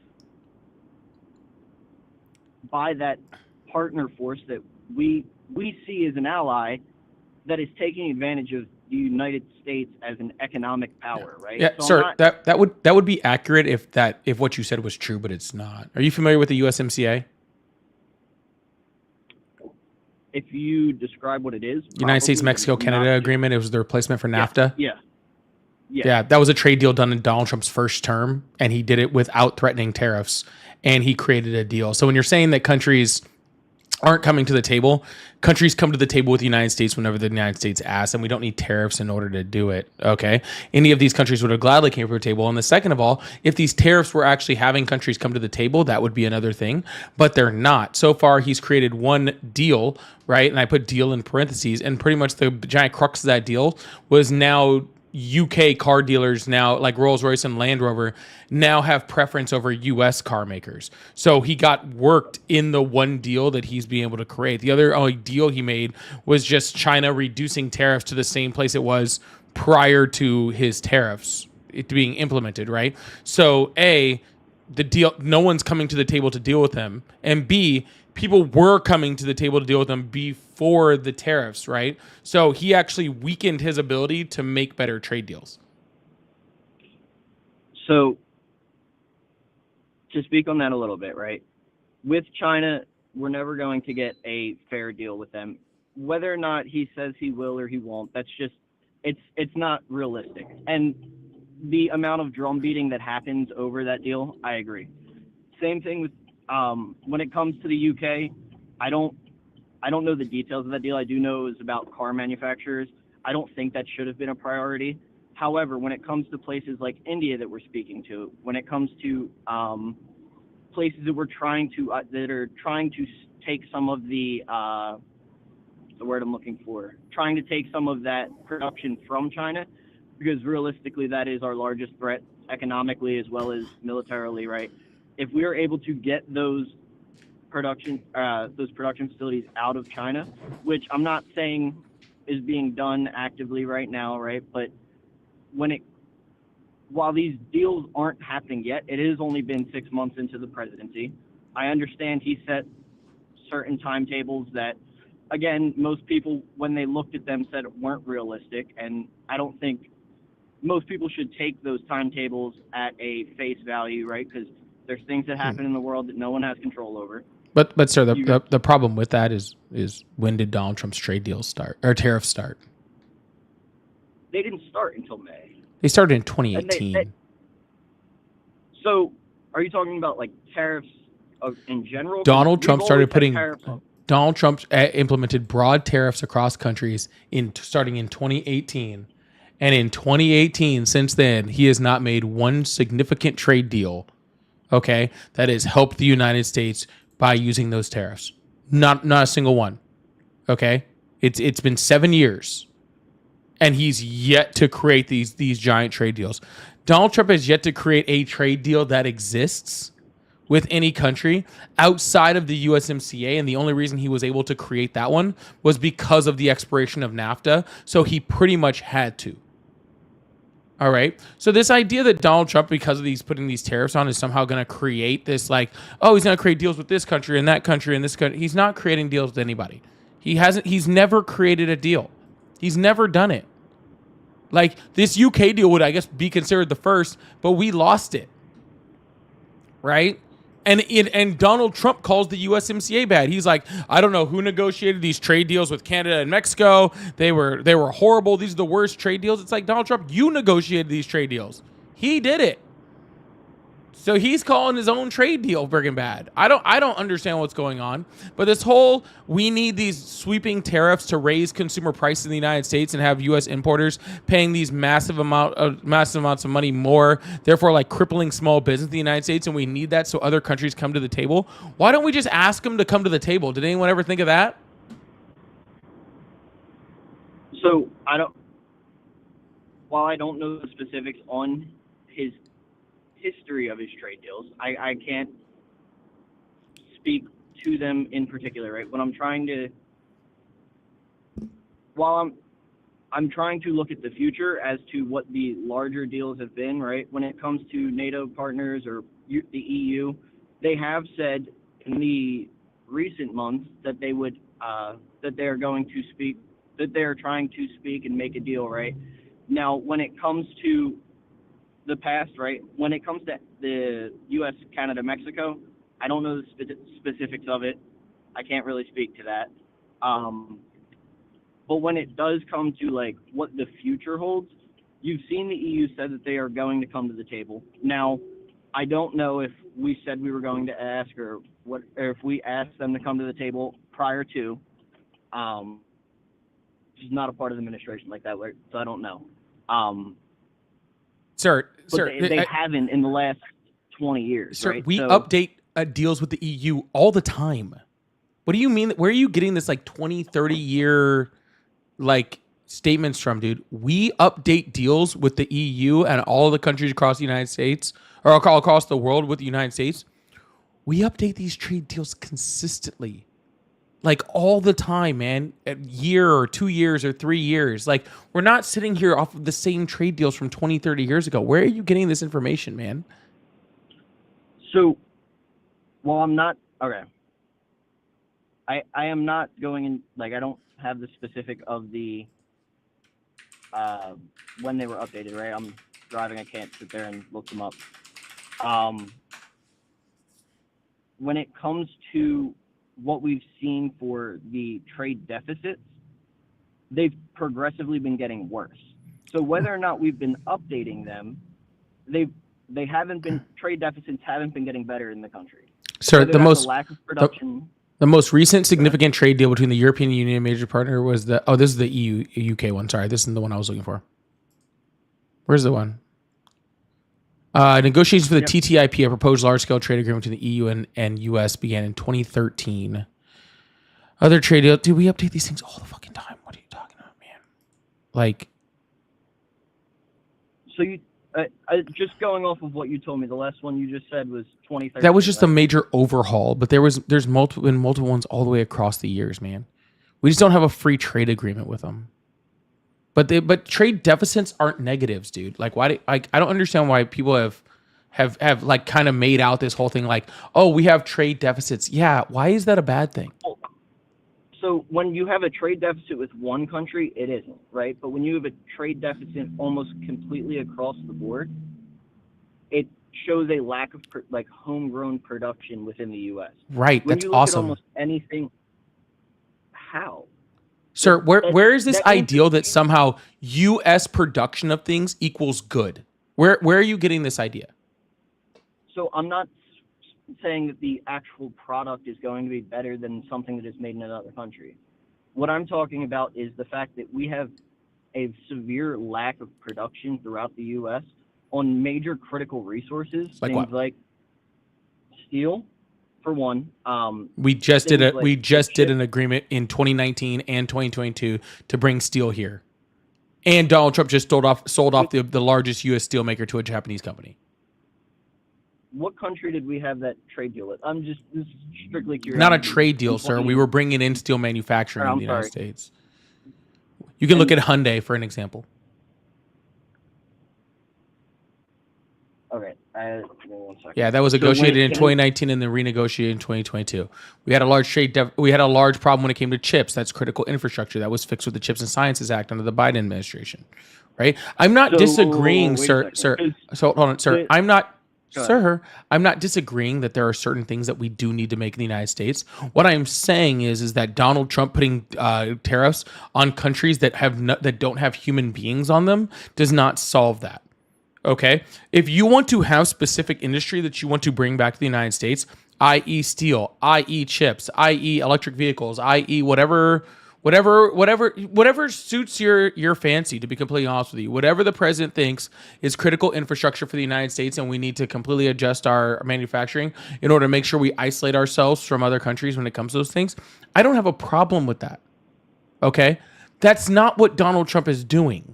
Okay, saying I'm going to tariff every country does not bring that critical infrastructure back. What it does is just muddies the waters for everything. Okay, be specific with your tariffs. Again, Chips and Sciences Act. We were behind on chips. We were behind on EVs. We're behind on semiconductors. We were behind on that. COVID showed that we needed to isolate ourselves, so we tariffed those specific items. Okay, we tariffed the shit out of them to make sure that nobody was going to come sell them here. Right? Or we weren't going to be able to import them. That's what's called a direct tariff, and that is it's called, I would like to call, a good tariff. So I don't disagree that direct tariffs are the better way to go about things, right? what we've seen, because I you can correct me if I'm a part of the one deal with Canada that was just done, or partial deal, or whatever it was, right, was to slow the importing of, I think, natural gas, or to slow the importing of steel from Canada. Something that President Trump has put in his agenda as what he wants to return back to the U.S. was things like energy and manufacturing. Whether or not if you could look that up, that'd be great. But I'm more just I believe what these tariffs are doing is going to industry by industry. Now, I don't think that that's what's happening right now. I can sit here and say that that's what should happen. I can't say that is what's happening. But from what I've seen is a lot of these smaller things that are being negotiated at that industry level, while tariffs are going to these countries. When these deals are being made, it appears to be that these it's going to be more of the industry that are like specific industries that are having a larger issue with these countries. Sir, industry's not coming back to the United States because of these tariffs. Let's make that very clear. Okay? Industry is not coming back. All right? These tariffs aren't even significant enough to make industry come back. All right? Those tariffs that you're talking about as far as Canada goes, that talks about steel and all these sorts of things, those are going to affect U.S. car makers that manufacture in the United States more than they affect anybody else. And they're going to affect, actually, no matter which companies build cars in the United States, it's going to affect them because we have different parts that are manufactured in places like Canada and Mexico, where the parts are partially built in the United States, and then partially built in Canada, and then partially built back in the United States, and then partially built in Mexico, and then partially built back in the United States, and then partially built someplace, and then put together in the United States, and they go back and forth and back and forth and back and forth and back and forth. And the end product creates a better product, a better, American, car manufacturing. I'm using cars as an example, but it's going to apply to tractors and other type of machinery, type of things, right? Those tariffs are now, okay, now every single time that part crosses a border, now, we raised our tariff. So now the price goes up when we import it. Now it has to go back to Canada. Well, Canada raised their prices. So now they raised their tariffs. So now it has to go up. And all that means is that we're just seeing higher prices and nothing's changing because the cost of moving that manufacturing is much more significant than any price that's eaten up by tariffs. Okay? When you put these small tariffs on it, and which is Donald Trump is doing, and backing and walking them back, just like a taco, which is what he does. All that does is bring that pricing to the American citizens. It doesn't help anything, right? It doesn't bring that manufacturing back. All it does is create confusion. If you really wanted to, right? Like if you really, really wanted to bring, I want to bring all steel to the United States, then the correct answer is we're going to put a 300% tariff on all steel coming in. And then we're going to leave it. We're not going to fold. We're not going to change our minds. We're not going to put it up for 30 days and then leave it. We're not going to push it for 60 days. We're not trying to make a deal. We're not trying to do any of that stuff. Hey, it's on, and now it's on. Bring the stuff back. Okay? But that's not what Trump's doing. He's saying, hey, we're putting it on. We're going to bring it here. And then 30 days later, he's saying, oh, we're going to take it off. We want to make a better trade deal with you. So which one is it? If he's trying to make a better trade deal, then obviously he's not trying to bring the manufacturing back because he's saying, I just want better terms for the product that I'm still getting from another country. So, while I don't disagree with everything you just said, when I talk about bringing manufacturing back, and maybe this is just a lack of precision of words for me, I'm not trying to bring those specific manufacturers back. What they're trying to promote is the new production of things in the U.S. and it's a way of discouraging from building new plants in different countries, right? It's not necessarily I want that specific part or manufacturer to come back to the U.S. It's more of a way of saying that I don't want new manufacturers to go to these other countries, right? And it's a way of discouraging that, not necessarily saying that it's going to 100% work all of the time, but it is a tool to use to discourage someone from building a new plant in, say, Mexico, right? When Donald Trump was elected in November, in the following months, you saw, I believe it was Ford, stop with their current they plant within Mexico. It's not right, sir. But you're just saying that they're stopping them from building a plant in Mexico. You might be right, because it's stopping them from building plants anywhere. Because companies can't make plans for plants they're going to build that are 5, 6, 7 years out when they don't have consistent trade policy. That's what I'm saying. It doesn't mean that they're building it here. It doesn't mean they're because they stopped building in Mexico. It just means they're not building it. Right? And when they're not building it, Ford is an American company, right? It's a US company. We want them to succeed. It helps us. So now they're not building the new factory, which means that they're not going to be as successful, right? Which is hurting the United States, right? Which means that our cars are going to be less likely on the market, which means that we can't export as many cars. It means that the cars that are sold in the United States are going to be more expensive, now giving a priority to foreign cars. It doesn't. Yes, they might have stopped building of manufacturing in Mexico, but that's not necessarily a good thing because they can't do anything now. Companies are at a standstill. They're frozen. They're just on hold, waiting for Donald Trump to figure out what he's going to do tomorrow, and I don't think he knows. But anyways, man, hey, go ahead. Sorry, go ahead.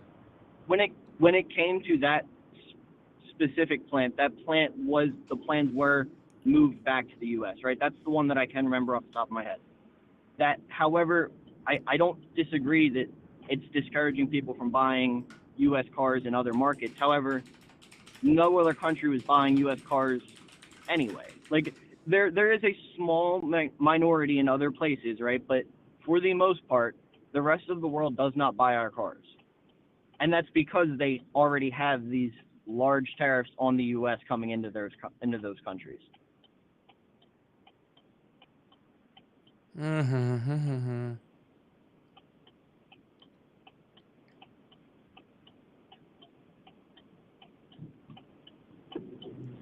Well, let's see. The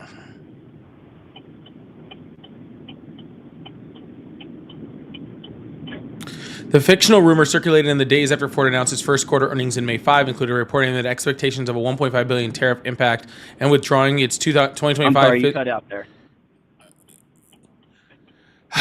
The fictional rumor circulated in the days after Ford announced its first quarter earnings on May 5th, including reporting and expectations of a $1.5 billion tariff impact and withdrawing its 2025 financial guidance due to uncertainty about the future of U.S. trade. CNBC reported the automaker hasn't publicly announced any significant changes to its domestic manufacturing plans, but has taken action to mitigate tariff costs, including ceasing exports to China, adjusting Chinese-made imports, and other logistical changes.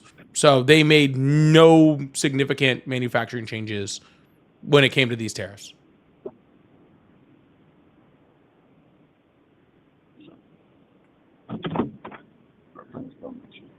Okay.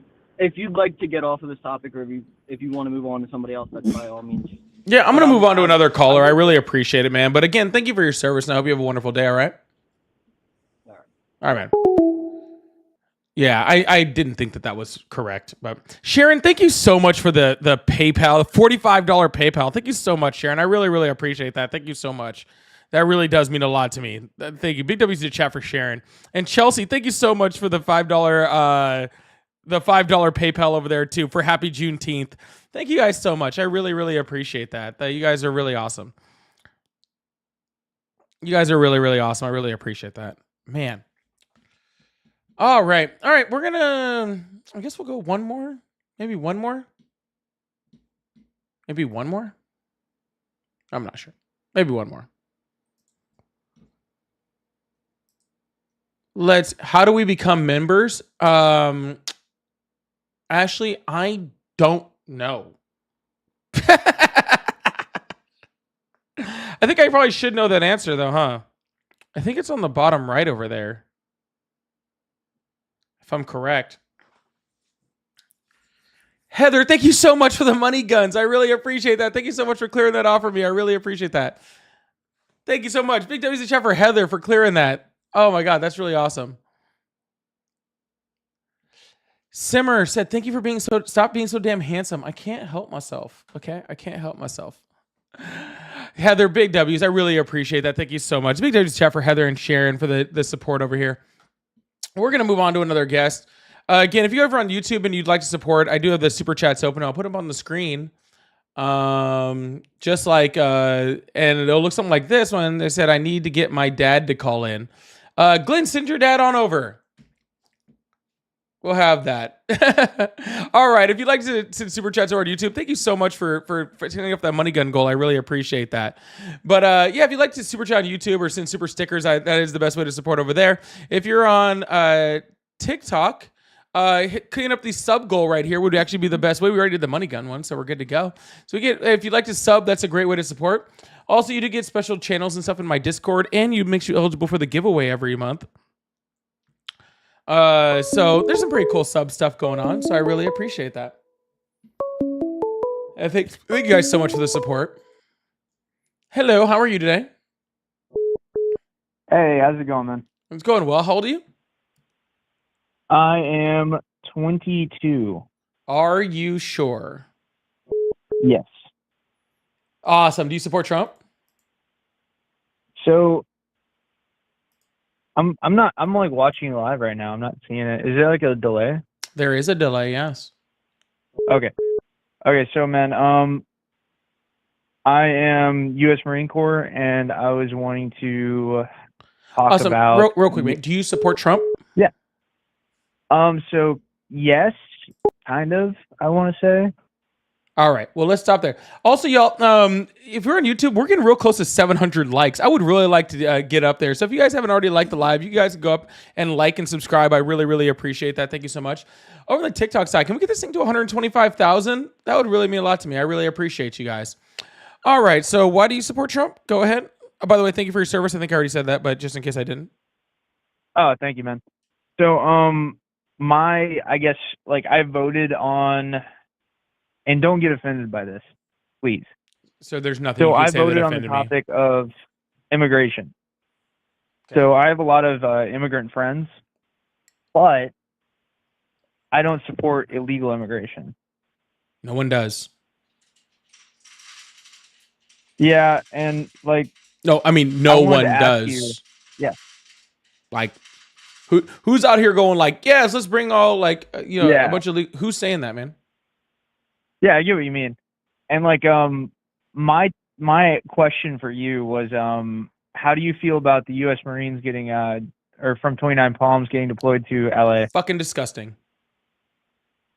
I can get that. Fucking disgusting. I honestly believe and let me be very clear. Yeah. I have mad respect for the Marines. I grew up just north of Pendleton. I have a lot of friends that are Marines and all sorts of stuff. Mad respect for the Marines. Okay, y'all, are you still active? Yes. Okay, awesome. Mad respect. Y'all are crazy. Okay, like, and I mean that with all love and respect. Y'all are crazy. Okay. I need y'all out there making sure that we're protected from invasion, that you're protected from the countries outside of this country that want to do harm to the United States, right? That's who I want you protecting me from, okay? I don't want people like you to be deployed against people that are exercising their free speech, even if it gets violent. That's what we have a police force for. If really crazy, that's what we have the National Guard for. But we do not have active duty Marines for that. That is not your job. And Donald Trump didn't even do it legally because he didn't institute the Insurrection Act when he did it. So personally, I think it's absolutely disgusting what happened. Yeah, and like I was sitting there watching the news, and I'm like, there's no way that they deployed JLTVs with which is Joint Light Tactical Vehicles, with machine guns like M2s on it. Like, I'm like, that's insane. Like, there's no way that they deployed freaking Joint Light Tactical Vehicles with armed Marines out there. Like, that's. But they flipped a WeWo, man. Dudes. But they flipped a WeWo. I'm like, I know these guys. It's like, that's crazy. Yeah, that is pretty wild. Man. But yeah, no, that's my opinion on that, man. I like I said, I'm gonna let you go, but like, again, thank you for your service. And stay safe out there, all right, man? And remember, you still got to follow orders. So keep doing that and keeping us safe, all right, man? Hey, appreciate it, brother. Yeah, have a good one, man. All right, bye. Bye. All right, we are gonna keep this thing going. Guys, trust me, Ruben, guys, I know the rules. He's fine. Okay. Trust me, I know the rules. He's fine. I ain't gonna let him hurt himself. Okay. I ain't gonna let him hurt himself. All right.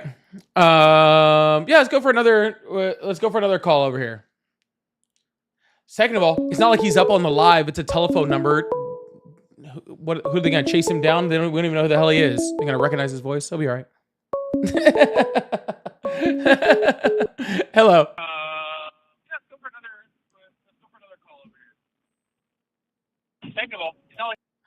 Hello.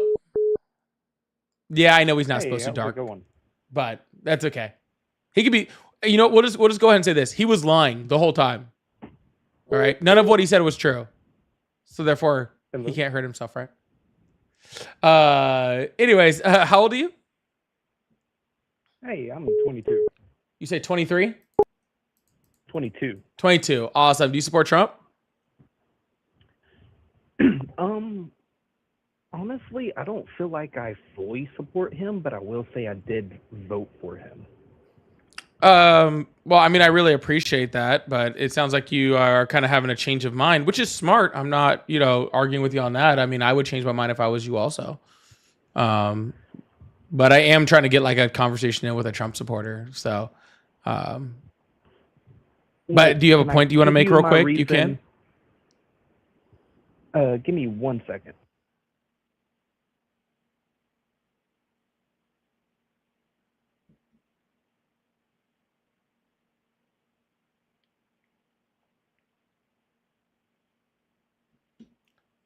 All right, honestly, I'm just tired of waiting. All right, we're gonna go to the next caller.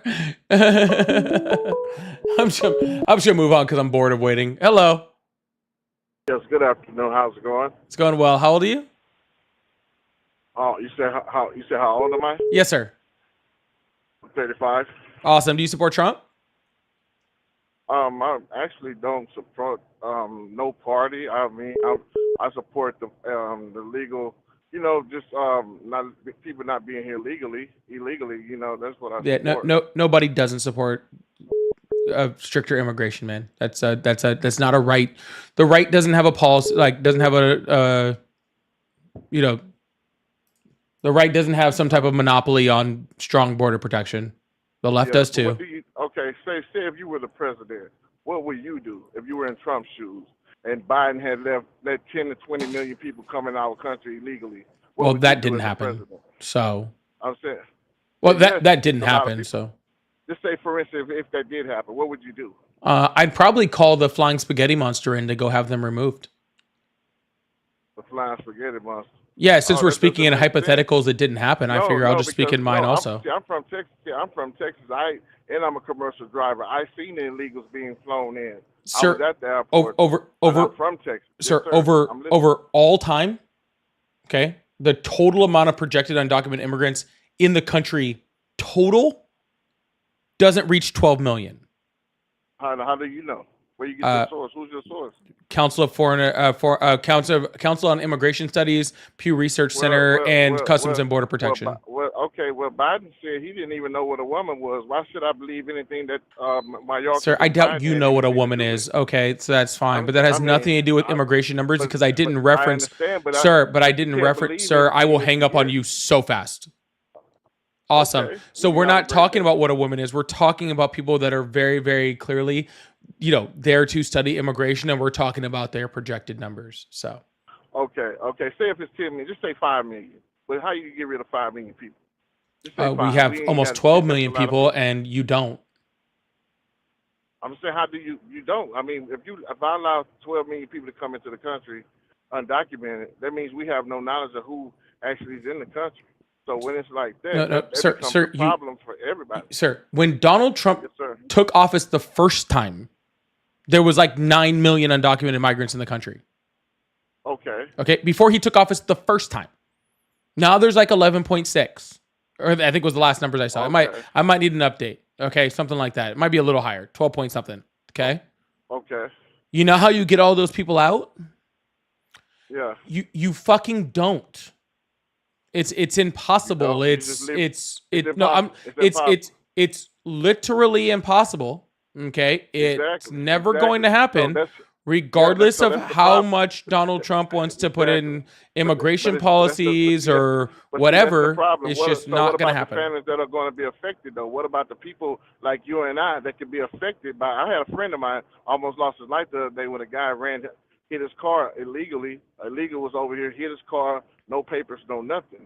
You know what I mean? He almost killed him. He was in the hospital for like 3 weeks. What about? Well, I mean, 2 Democratic senators were gunned down by a MAGA Republican just last week too. Should we get rid of all white people? Hey, but listen, the same guy. Sir, should we get rid of all white people? Listen, no, the same guy. That guy worked that guy worked for the governor. Didn't he work for the governor? That's up there. He was a MAGA Republican. We should just get rid of all MAGA. We should get rid of. You know what? I think I have a theory. I think I have a theory. I think that the best way to stop violence in the United States is just get rid of all people that voted for Trump. Because if you voted for Trump, obviously, you're more prone to violence. That's what makes sense to me. No, what makes sense is that people really truly love Trump. If Biden was to drop dead today tomorrow, America wouldn't shed a tear. If something happened to Trump, the world, that's how much love that people love him. That's fucking weird. He is standing up for the people. I'm just. That's weird. I'm not a politician. You're a strange person. Yes, I am, and that's that's very weird. To literally have somebody like that you say that you love that wouldn't piss on you if you were on fire is weird. I'm saying I didn't say me. I'm saying you. I see the support. Yes, I hear what you're saying, but you don't know me, so you can say whatever. I know enough. Say. But I'm just telling you. Probably too much to be completely honest with you. Yeah, yes. So by me knowing these things and seeing these things, and not just being behind the computer, I'm able to adapt and being out here in real life. That's why America voted for Trump throughout all the places. Because guess what? We forgot what we forgot what 2 genders were. We got 500,000 genders now. I mean, it's like you just think of a gender, you could be that, and it never was that way. Yes, it's literally always been that way, sir. What way? Where there have been more than 2 genders. You agree? No, it never have been more than 2. Yeah, how long has Judaism been around, sir? Who? Judaism? First of all, I don't deal with religion. I deal with. I didn't ask you whether you dealt in religion. I asked you how long Judaism has been around. Oh no, you tell me. I don't know. I have no idea. Can we just go with a really fucking long time? Is that cool? Yes, we can do that. All right. How many recognized genders are there in Judaism? A bunch, I would say. 8. Quite a few. Okay. Yeah, and since that's been around for a really long time, okay, I'm gonna go ahead and assume that this whole more than 2 genders thing is pretty old. Okay. Well, listen. Well, let me ask you this here. You know what I will answer that I know to be a fact is that all the men that support the Democrat Party, 3,500 to 4,000. the Republican. Yeah. What I'm saying. So why are all the men that support Kamala Harris? Why are all of them like they got sugar in their tank or something? They're not strong men. It's like is this your way of hitting on me, sir? No, I'm just saying. Sir, I would like to let you know that, first of all, I am taken, okay? So if you're coming up here to talk about how much sugar I have in my tank, I would let you know that. Sir, please try to control yourself, okay? I am taken, okay? And so first of all, so I'm not very interested. And let's be honest, like even if I was like, not taken, you're very much not my type, okay? Like I prefer people with like a few more, like a little more intellect, and you don't sound like you're all with it here. And that's no offense to you. It's just you sound kind of stupid, okay? So like I'm not real about like this whole, so I do appreciate though. I do appreciate it. Well, sir, there's only guys had long hair, sir, fruity guys wanted to be women. Come on now, Wow, now you're talking about guys with long hair. That sounds very interesting. I'm just saying that the ones that were taking Elon Musk. Tell me all about physical attributes of men, can you please? First of all, a man is supposed to leave his mom and dad and cleave to his wife. That's what a man is, not one that cleaves to another man. That's what a man truly is. You've thought a lot about this, haven't you? Oh, Oh, yes, I have. Oh, Yeah, you know I bet you have. have. That's I bet all there's. I know. I bet there's. I'm very There's I'm lots very of time much to think inside of that closet, huh? Yes. No, I'm very There's much heterosexual. there's That's so why much I can time to think respond. inside that closet. It's nice and dark and warm too, huh? Oh no, I'm just being honest. Like, and that's why it's so hard on our women now, because what are they going to choose from? If all the men are chasing each other, what are the women going to choose I from? know. That's If why all the they're men are going chasing crazy. each other, then how are you going to get one, right? Oh, I already have that. I know you do, sir. I'm very. That does not surprise me that you already have a man. Okay. No, but I'm. All right. Well, I'm not going to end my live talking to this dude. So, do you have anything of actual intelligence to say? Yeah, I mean, but you know, at the end of the day, man, keep up the good work, man. But you gotta come on and spread the truth. That's all I'm saying, brother. I want you to tap more into actually really what's going on. All right, I'm bored. Anyways, we're gonna keep going. Damn, that dude was hitting on me. Woo! Guys, am I looking that good today? Am I looking that good today? Ah. Velvet, you missed it. You missed it so much. Hello? Hello. Hi, how old are you? 44. Awesome. Hey, I can hear my own voice in the background. Can you please turn that off for me, please? I appreciate that. Yeah, I cut it down. Yeah, thank you. Do you support Trump? I do. African, don't you come in here trying to steal him from me. Okay? Don't you come in here trying to steal him from me. Okay? Obviously, I'm his type. Okay? Don't be trying to jump in. All right. Y'all African in the chat over here. Big W's for African. Make sure you're following him if you don't already. He's absolutely amazing. All right. Awesome. Again, y'all, if you guys would like to support, I do have members, paid memberships and subscriptions open, depending on which platform you're on. Paid memberships in YouTube and paid subscriptions in TikTok. If you guys like to do that, make sure you're joining my Discord. If you don't already, it's a new Discord. So make sure you're joining that if you haven't already. That's where you'll get live notifications, video notifications, and you can chat with me during the live. If you're a subscriber or paid member, I think I have the live only chat and that in the subscriber space. But make sure you're joining regardless because you'll get all of that stuff. And if you'd like to support, I do have super chats and all that fun stuff open. I also have a Cash App, Venmo, PayPal. They're all at PolyPolitics, just like my name. And all my pay links are in my link tree. So if you'd like to support, that's a great way to do it also. I appreciate that.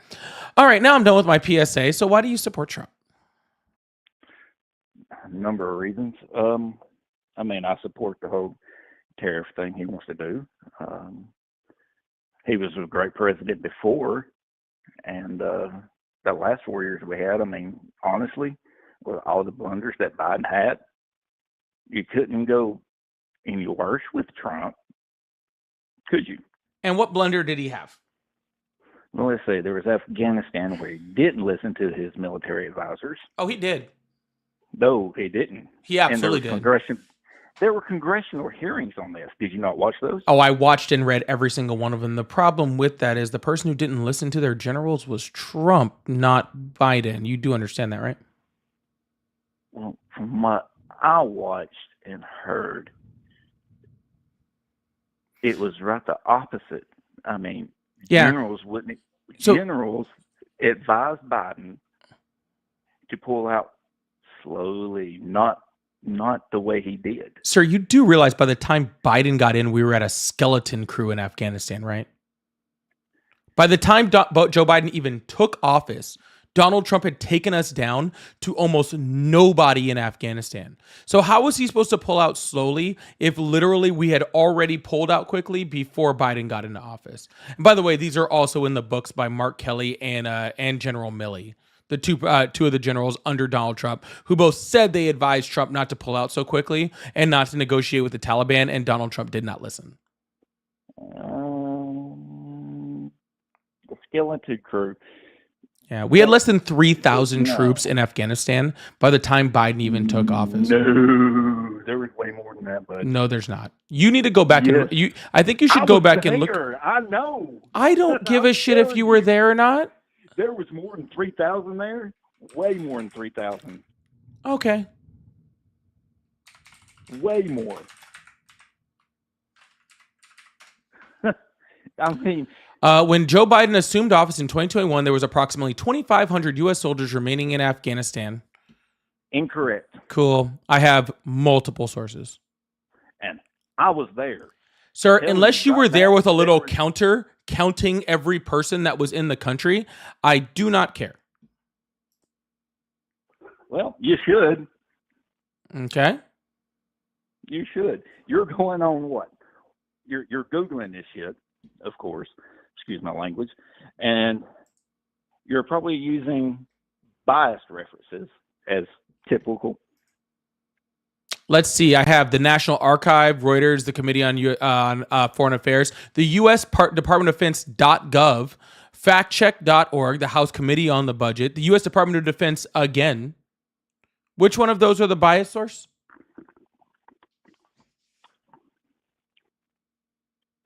Read those again. Sorry, you cut out. Oh, I'm sorry. Between the National Archives, like .gov, the House Budget on the Committee .gov, the U.S. Department of Defense again .gov, and Reuters. Which one of those is the inaccurate source? Because they all agree. They might all agree, but I'm telling you now. Gotcha. So way more you than know 3,000. more than the Department of Defense on who was there. I know that we had way more than 3,000 people Gotcha. there. So you're wrong. You're right, and the Department of Defense is wrong. Well, tell me when the government has told you everything and been 100% correct. Sir. We have everybody saying it, okay? We have the generals that were literally in charge, okay, at CENTCOM saying how many people were in there, okay?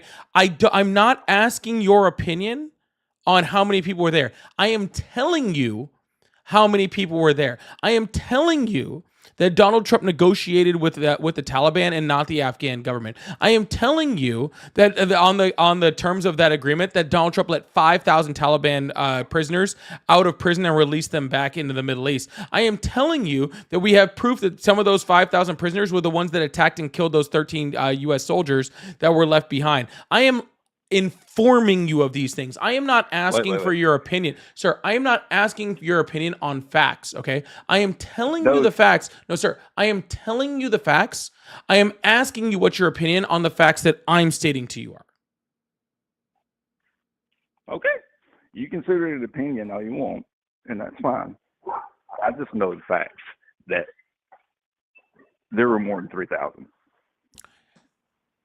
Cool. Period. But that we can move on from that. That's just Yeah. So anyways, the entire botch of the freaking Afghanistan pullout was literally done before Biden even got into office. Okay. That is very, very cleared by all the court documents and all by the statements of the generals. Oh, and again, by the fact there was only 2,500 people there when we left there. We never should have freaking negotiated with the Taliban, and we never should have pulled out so quickly. And the generals were warned about that well in advance and told Trump not to do it, but he had already done it. The only two options that Biden had were either pull out with the very small amount of people that were there, or to reinforce those people to actually do a longer pullout. But that probably would have been very bad too, because then everyone would have lost their mind about Biden adding more troops to Afghanistan after Donald Trump had already pulled them out. So he was literally in a lose-lose situation and could not win.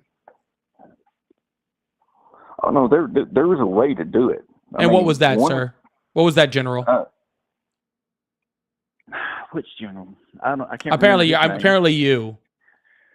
Oh no! I couldn't remember the general's name, but he stated it in the hearings that we could have pulled out from Bagram and kept all that and got everything that we needed out. Yes, sir. From Bagram. That was Mark Milley, the general under Donald Trump, talking about how we could have done it correctly if Donald Trump had listened. Could have swore he said Biden didn't listen. Nope. To him, but that's, because the negotiations happened and the draw out was already set. It's insane. When Biden took in. Correct? Yes. And had already started. So Biden could have technically stepped in and renegotiated if he wanted to. Not with 2,500 troops left over there. Yeah. If he would have hung on to Bagram, he could have, because we could have. Yes, and then we would have had a lot more death and destruction. I don't think so. I don't care. Exactly. You don't care. About your opinion? No, I do not. Because again, I have the opinion of all of the generals. I have the opinion of the strategists of the Middle East. I have the opinion of the Department of Defense. I have the opinion of every single fucking expert that has ever studied this pullout. And you have you. So no, I do not care about your opinion. I have me and my experience. Exactly. So nothing. Oh, more than yours. I mean, did you serve? Yes, but that regardless, my service in no way, shape, or form makes me a fucking like expert on foreign policy. Yeah, I don't use my personal anecdotal experience as a some type of appeal to authority. Thank you, Stacy. I really appreciate that. Okay. Good talking. Okay, bye.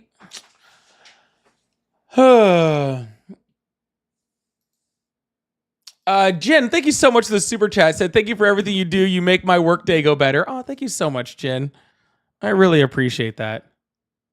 God, I almost made it to 3 hours. My plan was to do 3 hours today. I almost made it. Jesus fucking Christ. I almost made it 3 hours. That guy left. That sucks. All right, y'all. Guys, I know on the YouTube side, I was like, man, I hope we get up to 700 because that would have been my max. 700 would have been my max likes. But now we're getting so close to 800. Now I kind of want 800. So if you guys could go up and hit that like button, hit that subscribe button, I really appreciate it. I would love to get 800 likes on YouTube. That would really be awesome. And on TikTok side, if we get up to 150,000, that would be really amazing also. That would be really, really cool. It is freaking storming. Oh my fucking God. It is storming so hard out here. I'm going to leave Jen's message up for a while. Thank you for the super chat. I really appreciate that. All right. Goodness fucking gracious. It's storming so hard. I know we're getting so close to that 800 over there. We're getting so close. Stacy and She Blinded Me. Thank you so much for the gifts. I really appreciate that. I just threw one crazy gift up as the goal because I already hit my goal today. Woo, we did it. 800. We did it. Oh my goodness. That's exciting. That's exciting. That's my new highest. It's insane. Bam boy, thank you so much for the super chat. All right, I'll do one more. It won't be a long one, but I'll do one more. I'll do one more. It won't be a long one, but I'll do it. Hello? Hello. Hi, how are you today? I'm doing good. How are you? I'm doing awesome. How old are you? 23. Awesome. Do you support Trump? Actually, no, I don't. Oh, hey, man. Sorry. I'm only looking for Trump supporters right now, but I do really appreciate you. Thank you so much. Actually, you know what? Thank you. What did you come up to say? I wanted to ask one question. Go for it, man. I don't want to Go waste for your it. time. No, do it. I just want to know your official opinion on Israel in and of itself. I value your opinion, and I just wanted to know. My opinion on just Israel, or like what Israel is doing. Everything that's going on over there at the moment, like with with them and their horrid bombing of Palestine and their overall just everything that they're doing, all of their weird pseudo threats to the United States and all of things of that nature. Yeah. So as far as Israel is concerned, like I don't have really, like, to be completely fucking honest with you, like a real like, oh, I have this weird feeling about Israel. Like, I will say their actions in Palestine are disgusting. Okay, they're committing a genocide against those people, and it's fucking horrible, and it should be stopped. And the U.S. shouldn't be supporting it. Okay, and also I think that they are trying to drag by the coattails and easily manipulate Donald Trump into dragging us into a war with Iran, and I don't agree with that either. You know what I'm saying? So those are my biggest problems. I think Netanyahu knows exactly what he's doing. All right. And he's using Donald Trump's, weakness to drag us into a war. And I am hoping that Donald Trump, just for once, can just fucking resist it because Oh, he won't. He touched the wall back in 2017, just like every other sitting president. Or was he the first one in however many years that he went over there? But my main concern is it's really hard to always discuss these topics without coming off as anti-Semitic. I don't care that they're Jewish. That has like nothing to do with why I dislike Israel. They could be all Buddhists or Hindus or whatever. I don't care about religion or any theological nature of the issue at hand. For me, I think it's just something interesting to talk about, because if you can't talk about it online without people being like, oh, you're just anti-Semitic. And it's really difficult to have that discussion with people. Yeah, and that's how they try to phrase it, right? Like if you're against what Israel is doing, they try to frame you as anti-Semitic when you're just, just indiscriminately killing children in hospitals. You know what I'm saying? Have you read? I'm sorry. Have you read any of the whenever the JFK files released? Have you read any of the information about them being involved in the assassination of JFK? I haven't read the files, to be completely honest with you. I actually haven't read those, and I'll be completely honest with you. I haven't read them myself, just like directly. I mean, I've gone over basically the SparkNotes versions of what's available. I mean, there's a lot there. Based on what I know, and obviously take this with a grain of salt, it was released by the U.S. government under the Trump administration, so who knows whether everything in it has been completely honest or not. But in the files itself, it directly mentions that Israel was involved, which in the assassination of JFK, which is kind of crazy to think about, considering that at this point they were only about 20-ish years old, a little over. And the main reason being is that JFK did not want Israel to have nuclear weapons. He also was against a lot of other things that when it came to Israel. And I have a feeling, I mean, again, I don't like being conspiratorial, but it's hard not to when it comes to everything going on recently, especially, again, with the pseudo threats of if Israel falls, everyone else is going with them. It's a little strange. Yeah. But I have a feeling that assassination attempt on Donald Trump, they happened semi-recently, was a bit of a warning that, hey, we've done it once, we can do it again type of thing. But that's my opinion. Yeah, the assassination thing is going to, the supposed assassination attempt or whatever is going to definitely play into his decision making, and that does really scare me. Man, I don't know. Like, honestly, when it comes to this whole situation, I'm trying to just holding on by the skin of my teeth and just praying for the best. I don't pray, but you know what I mean. I mean, like, yeah, that's all you can do. Yeah, it just hope for the best. That's all you can do. Yeah, and just hoping that Donald Trump can keep a clear enough head in order to make the right decision on this one. I don't have much faith that he will, but I got to keep hoping. So that's the best I can do. But hey, man, I do really appreciate the conversation, man. I thanks for coming up. Oh, absolutely. Thank you for having me. Absolutely. I got 40 seconds until I hit 3 hours, so I'm just gonna hang out for 40 seconds. Make sure you hit that follow button if you're on TikTok. Make sure you hit that subscribe button if you're on YouTube. Make sure you guys are all joining my Discord and coming on in that way too. I really appreciate you guys. You guys are awesome. We can tell you don't pray. I take that as a compliment. Turns on Jeopardy. I used to have Jeopardy music up here. I don't know where my sound bar went. There's only 6 seconds left. All right, y'all. I'll be back on tomorrow. I'll see you guys there. Why the new Discord? Oh, 2 reasons. 1, I wanted to redo the way it all worked. 2, I want to put verification tabs in there. 3, I'm doing it so quickly because Ari got hit by people and they tried to have hers taken down. So now we're in a whole new, like, we got to make sure verifying everybody and all that sort of stuff too. It's a whole thing. So we're trying to rush it. But yeah, horrible stuff is going on. So that's why everybody has to be verified now. Everybody think, but we do have some cool new sub channels and all that sort of stuff too.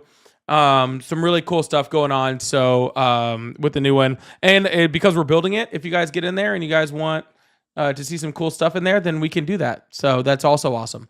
See you guys later. I love you guys. I'll see you guys tomorrow. All right. And I'll put in the Discord when I'm going live tomorrow, because I don't really know. Bye.